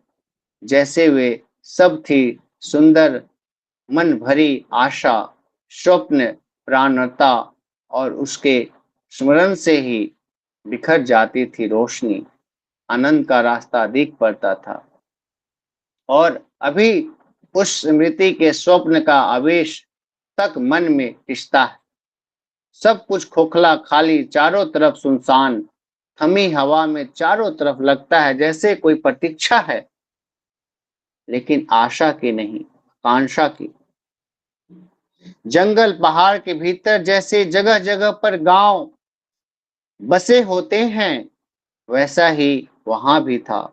चारों तरफ पर्वत घिरी उपत्यका, यहाँ वहां, यहाँ खेत और कहीं कहीं पर गुड़ा, सब मिलकर है लड़ेंगे गांव। बीच की बस्ती है बड़ा गांव, दो कतारों में बने घर, अकेले ही गांव में 30 घर हैं। अंधेरे घिरते देख पहाड़ जंगल से लोग घर लौट रहे थे। कोई पहाड़ की ढाल पर खेती करने गया था, कोई जमीन खोदने, साफ सुथरा करने, और कुछ पत्ते, लकड़ी और खाने के लिए कंदमूल के बोझे सिर पर लाद कर लौट रहे थे। बहुत पुराना गांव है। लड़ेग शांति प्रिय लोग, मेहनत कश मंजूर है। लड़ेंग का अर्थ है केचुआ। सचमुच जैसे इन लोगों के लिए यह नाम बिल्कुल मौजू है। आर्य अनार्य आदिवासी अनावास आदिवासी, उड़िया भाषी, कंद भाषी, सबर भाषी, बीच में कवि, पश्चिमी पठान।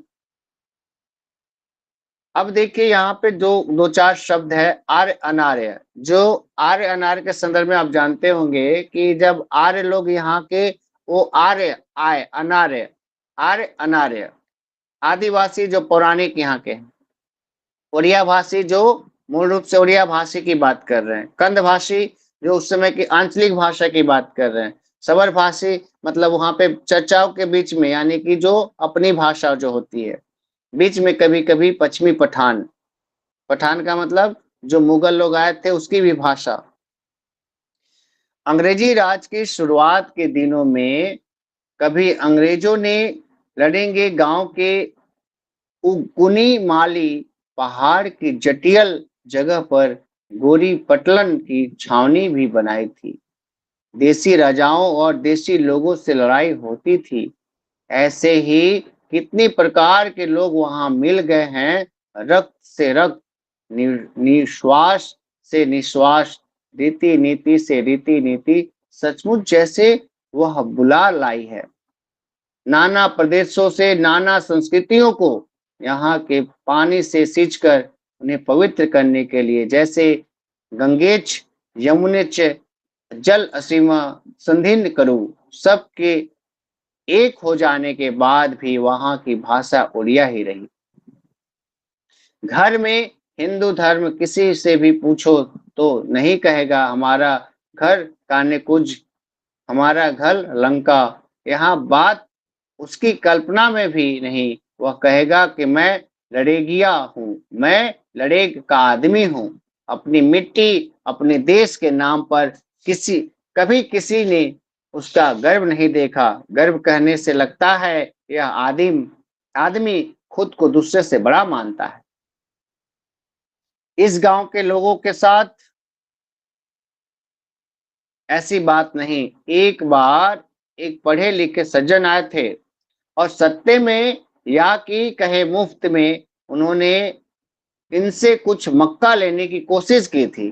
गांव के मुखिया ध्रुव सिंह और कुछ एक चुनिंदा लोगों के बीच उनकी खुशामद करने की मकसद से उन्होंने कहा था कि धौली शिलालेख में सम्राट अशोक जिन कुछ अनजान लोगों की कथा लिखवा गए, उनमें जरूर तुम्हारे पुरखे भी थे। वे महावीर योद्धा थे। अशोक ने कलिंग देश को जीतकर कब्जे में जरूर ले लिया था। जंगलों में रहने वाले उन वीरों को वे नहीं जीत सके थे, हार कर पीछे लौट गए। इसलिए अपनी बातें लिखवाते समय पत्थरों पर खोद कर उन्होंने लिखवाया अजीवित नाम। ध्रुव सिंह ने सिर हिलाकर कहा, नाम कमाना सबसे अच्छा है। सज्जन ने और भी समझाया कि गांव के लोगों ने सिर हिलाए, लेकिन जरा हुए। धुर सिंह बोला, वो बात छोड़िए, हमारी इस नदी पर अगर एक बांध बन जाता तो ढेरों खेतों की सिंचाई हो सकती है। हम जितना बांधते हैं सब भसक जाता है। भसक मतलब टूट जाना। हमसे यह काम नहीं होगा, वह कौन करेगा, कब करेगा? पहले यह बताओ, बड़े बड़े तालाब पोखर खुदवा देने पर उनमें पानी रहता, गर्मियों में पीने तक को पानी नहीं मिलता। धान चावल और हर दिन 3 रुपए कर्ज में मिल जाते तो कितना उपकार होता। क्या करें, थोड़ी अच्छी फसल हो, थोड़ा ज्यादा खाने को मिले, यह बात कौन समझता है? कहो, और हमारे किस दादा परदादा कौन कोई महान योद्धा था? वह सब जानकर क्या हमारा पेट भरेगा क्या? हमारी तकलीफ के समय क्या कभी हमारे दादे परदादे हमारी पीठ पर हाथ रखते हैं क्या? बूढ़े धनु पंडित बोले, सच है, सच है। हम क्या और हम लड़ाई क्या, हम लड़ेंगे लोग हैं, कंधे कंधे कंध कहेंगे लड़ेंगे। हम कहेंगे केचुआ, केचुआ माटी के साथ रहता है, माटी को बनाता है, खाता है, खोदता है, मर जाने पर मिट्टी की शक्ति बढ़ाता है। हम भी वही हैं। किसी राज की या युद्ध की बात हमारी बात नहीं। धनु पंडित प्रसिद्ध देवी ब्राह्मणी देवी के पुजारी हैं। पंडित ब्राह्मण की नहीं बल्कि आदिवासी हैं, और ब्राह्मणी दो के ऊपर और एक जमा कर रखे गए 3 सिंदूर पुत्ते काले पत्थर एक काले कपड़े से ढका है। सामने 3 सीधे सलख साल के खुट्टे गाड़ दिए गए हैं। पता नहीं किस काल के कंद लोगों के धर्मी देवता रहे होंगे वे, और फिर किस काल से बन गए ब्राह्मणी देवी। लेकिन परम वैष्णवी दुर्गा देवी की तरह वहां पर पूजा सात्विक उपचारों से नहीं होती। मुर्गा सुअर बकरों की बलि चढ़ाई जाती है, शराब का भोग लगाया जाता है। वहां तरह तरह की पूजा पर्व और त्योहारों में दशहरा और दुर्गा पूजा भी होती है। महानवमी की सुबह भैंस की बलि दी जाती है। दूर दूर से लोग आते हैं। घाटी में रहकर किसी ने वह गर्जन सुना होगा। चारों तरफ निस्तनवता, कहीं खट की आवाज तक नहीं सुनती। सचमुच जैसे मेढक भी बेजुबान उचक कर दुबक गए। धूर सिंह ने अपनी पर्ची पर बैठा और अपने थुल थुल तोंद पर बरस भर के नाती को सुलाकर नचा रहा था, थपकियां दे रहा था। तभी हाफते हाफते दौड़कर आया धनु पंडित। दोनों एक ही उम्र के थे, 60 के ऊपर, और 5 धुरे गांव गोरे रंग का था। जात का गौर, सिर टोपी की तरह, बीच से चिकन गंजा और चारों तरफ घने काले सफेद बाल। धनु के केस जूट की तरह थे, लेकिन अभी भी घने। जात का वह थानापति था। लंबे बालों को बीच से 2 हिस्सों करके उसने पीछे की तरफ फेर रखे थे। वे गर्दन तक आते थे। घनी मूछे, लंबी घनी दाढ़ी। डरते सहमते धीरे धीरे फुसफुसाते हुए स्वर में धनु बोला, सुना? तब तक गर्जन दूर से दूर होता बंद हो चुका था। धूर सिंह ने कहा, क्या? धनु बोला, बाघ। धूर ने गंभीर होकर कहा, पर्वत के ऊपर? धनु बोला, गर्जन किया। गर्जन मतलब आवाज। दोनों गुमसुम हो गए। बाघ को सम्मान देने की खातिर दोनों ने थोड़ी संस्कृतियां साधु भाषा की चेष्टा की थी, बस उतना ही। जंगल में बाघ का गरजना कोई नई बात नहीं थी। सूरज के पूरब में उगने जैसा नित्य रोज का मामला है। उस वन प्रदेश में किसी गांव या घाटी या पहाड़ में बाघ के द्वारा गाय खा जाना भी एक जानी सुनी बात है। जानी मतलब हमेशा का कारवां था। सृष्टि के आरंभ से इतिहास में बार बार हत्या, विभीषिका, लूटपाट, अत्याचार, हिंसा, दूसरे पर अत्याचार और शोषण भी हमेशा होते रहे। इसका विरोध करने के लिए कितने धर्म और धर्म प्रचारक आए और शून्य में बिला गए। कई बार सतयुग की उषा उगती सी लगती है। आकाश में रक्त के छींटे लगे हैं, भोर के लाल रंग की तरह। फिर भी बारंबार जन्मे हैं सांप, बाघ, तरह तरह के हिंस्र जानवर, और राक्षस और आदमी के मुहावरा गढ़ लिया है। वीरभोग्या वसुधरा। उसी तरह इस वन प्रदेश में बार बार बाघ का भय छा गया है और मिट गया है और फिर छा गया है। कहीं बंद है और कहीं एक नया आरंभ। लेकिन पता नहीं कैसे क्या हुआ था कि लडिंग घाटी के भीतर जीवित आदमियों की स्मृति में बाघ का उत्पात दर्ज नहीं था। गोकी लड़े पार करने पर जंगल के भीतर के दूसरे गांव में ऐसी स्मृतियां थी। कैसे बचा रहा लड़े? इतनी जंगलों पर अशांति, आतंक और विभीषिका, फिर लड़े को निजात कैसे मिली थी इन सब से? धनु पंडित ने पूछा तो वे चकित कर देने वाली मंद मुस्कान भरते हुए कहने लगे, यानी कहे कि लड़ेंग पुण्य भूमि है, लड़ेंग की माटी पवित्र है।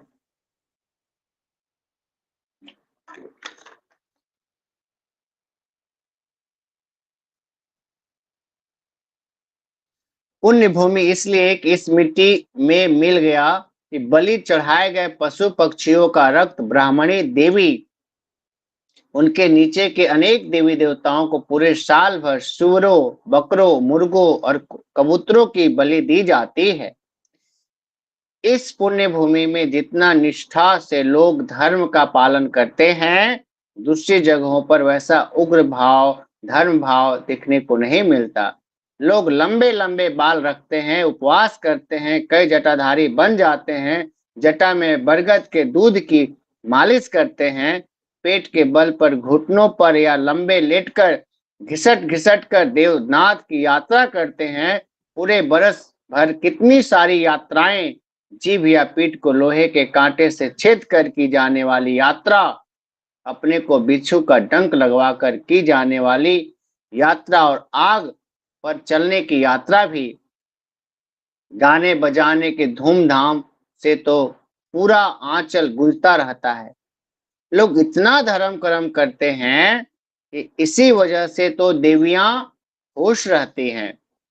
उनके डर से बाघ घुस नहीं पाता। रडेंग के लोग इस पर गर्व करते हैं। उनका यकीन है ईश्वर ने उन्हें संसार के सबसे श्रेष्ठ मनुष्य के रूप में जन्म दिया है, वरना ऐसा और कहाँ है।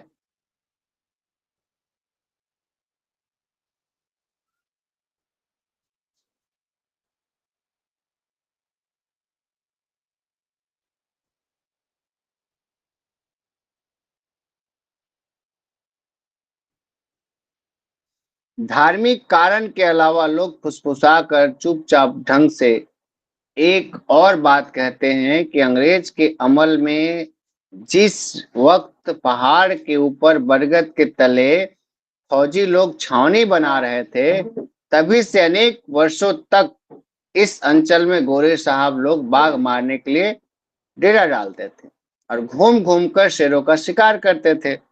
बाघ मारने का उनका बहुत शौक था। अपने साथ ले जाने के लिए उन्होंने लड़ेंग के 3-4 लोगों को फोकट में बंदूकें दे दी थी और उन्हें चलाना सिखाया था। बाघों के मर जाने पर उस जंगल में बेधड़क घूमा जा सकेगा।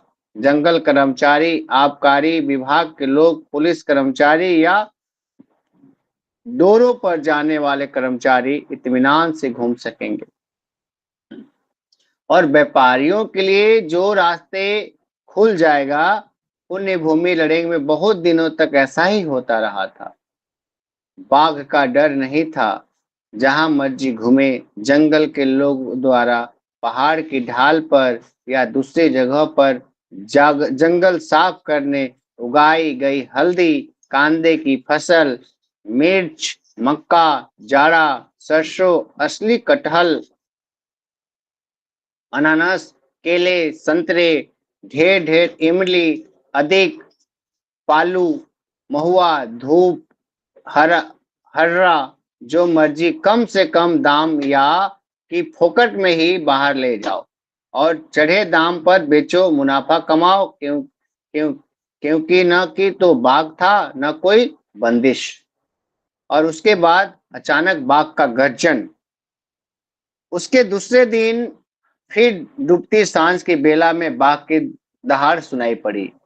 वह क्षण होकर गुजरता हुआ घूम रहा था। सचमुच जैसे गड़गड़ाती आवाज में संदेश दे रहा है, यहाँ मेरे पुरखों के जमाने से बाघ का सिंहासन था, वन का राजा है बाघ, और अगर बाघ नहीं है तो बाघिन घर के वंश को जो कोई भी बात एक ही है। बीच में पता नहीं कैसे कुछ दिन खाली रह गए थे, लेकिन मैं फिर लौटा हूँ। इस वंश का अतुट क्रम फिर शुरू हो गया।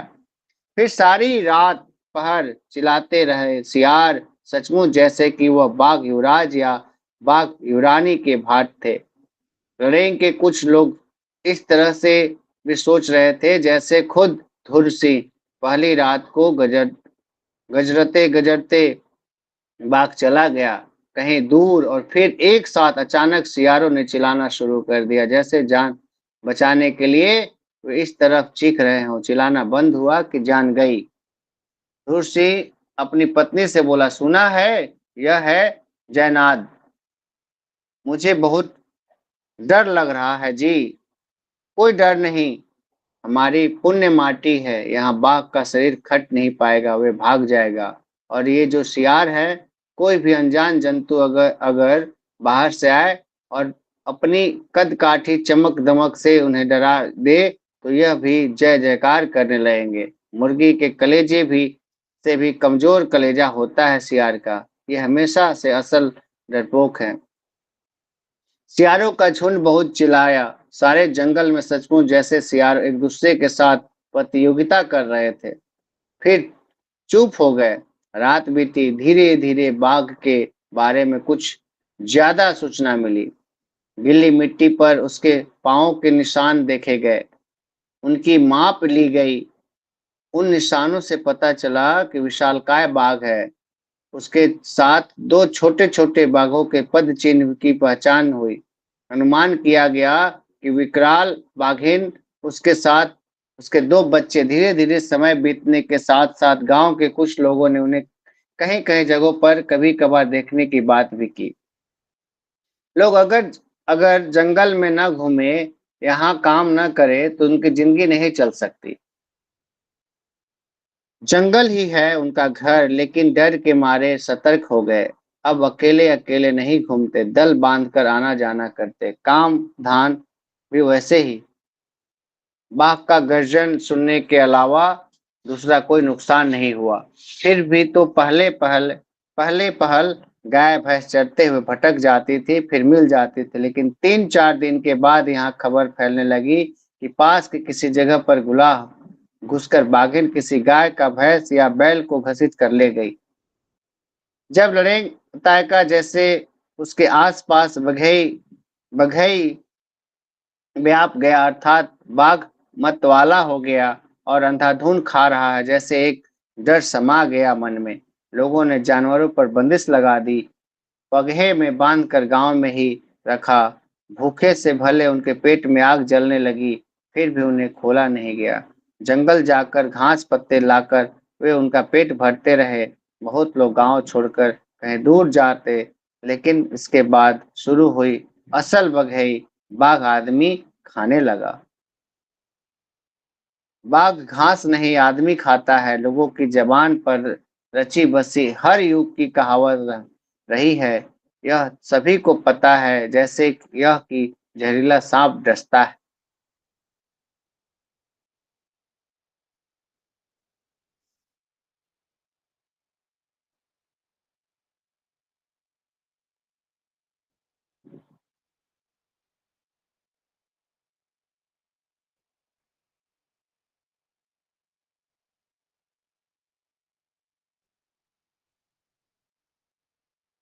इसमें आप गौर करेंगे कि बाघ के माध्यम से जिस तरह से दिखाया गया है, इसमें देखेंगे कि विचार में जिस तरह से आप गौर से पढ़िएगा तो पढ़ने के दौरान आपको एक नजर आएगा चीज की शब्दों के माध्यम से। पहले जिस तरह से गांव में एकदम निसंकोच, और खासकर जब कितने लोग आक्रमण करने के लिए आए, लेकिन वहां के लोग कभी भी गुलाम नहीं बन पाए। बहुत लंबी कहानी है यह, है ना।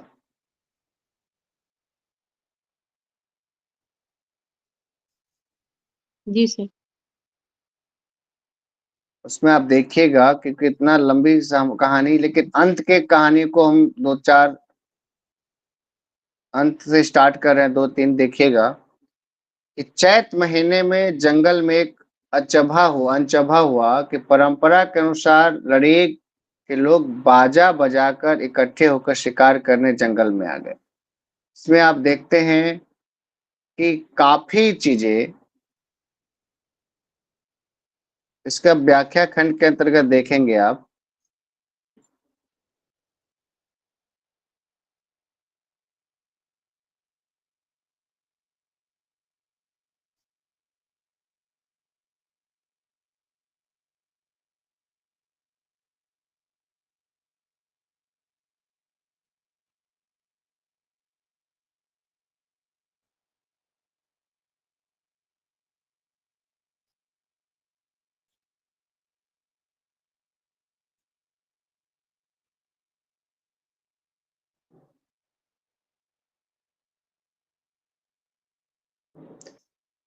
इसमें देखते हैं कि जब इसके अंतर्गत बघई कहानी में निश्चित कथा नहीं है, मूलतः अगर हम बात करें तो जैसा कि हम बताए भी थे, बघई कहानी की लंबी कहानी में बाघ के आतंक और आदिवासियों का शिकार, बाघ का शिकार हेतु अभियान जैसे एक आध घटनाओं के अतिरिक्त कथा क्रम नहीं है।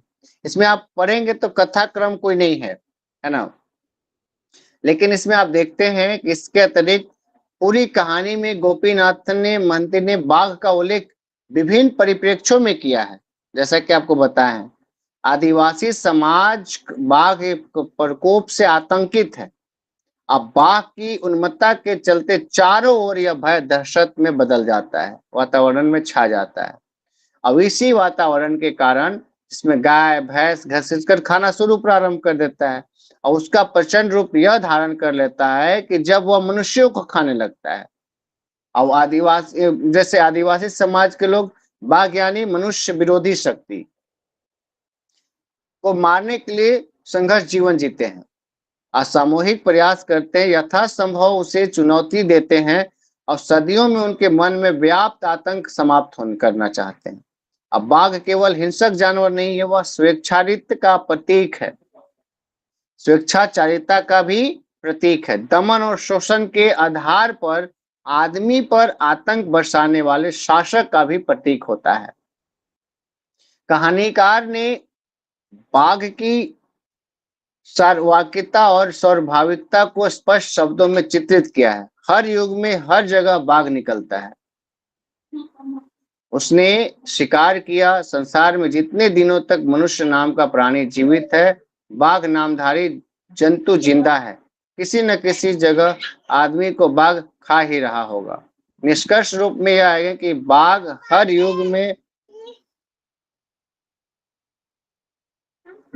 युग में हर देश में होता है, अर्थात बाघ अन्याय का प्रतीक है।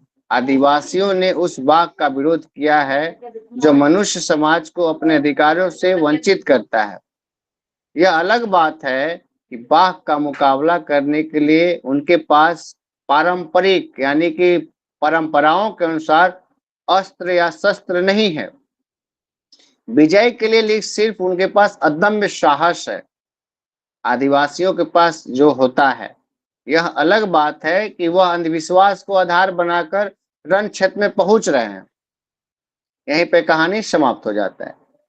कुल मिलाकर देखते हैं कि बघई कहानी अलग अलग परिप्रेक्ष्यों में बाघ को प्रतीक बनाया है। ये जैसा कि मैंने आपको कल भी इससे पूर्व भी बताया था। चलिए, कोई जिज्ञासा हो तो बताइए। और उसके उपरांत ये आपका MHD 12 के अंतर्गत 15 कहानियों पे हमने चर्चा किया, और आप लोगों ने बहुत संयम के साथ सुना। इसके लिए मैं आप लोग के प्रति आभारी व्यक्त करता हूँ, धन्यवाद ज्ञापित करता हूँ। धन्यवाद सर आपका। जी धन्यवाद। धन्यवाद चलिए, सर। जी जी धन्यवाद। आज के लिए सब इतना ही। उसके उपरांत अब अगली क्लास जब जुड़ेंगे, जब अगली कक्षाएं होंगी, तो तो आपको शेड्यूल समूह में साझा कर दिया जाएगा, फिर हमसे आपसे रूबरू होंगे, है ना? जी सर। तब तक के लिए जी MHD 10 9 7 5 1 इतना हो गया क्या? मैं तो नहीं ज्वाइन की थी। नहीं नहीं हुआ है, ये हुआ है, कक्षाएं हुई है। ठीक है, अगर आपको कोई भी सूचनाएं प्राप्त होंगी तो समूह के माध्यम से सूचना दे दी जाएगी, है ना? जी सर, चलिए, धन्यवाद। तब तक के लिए धन्यवाद, नमस्कार।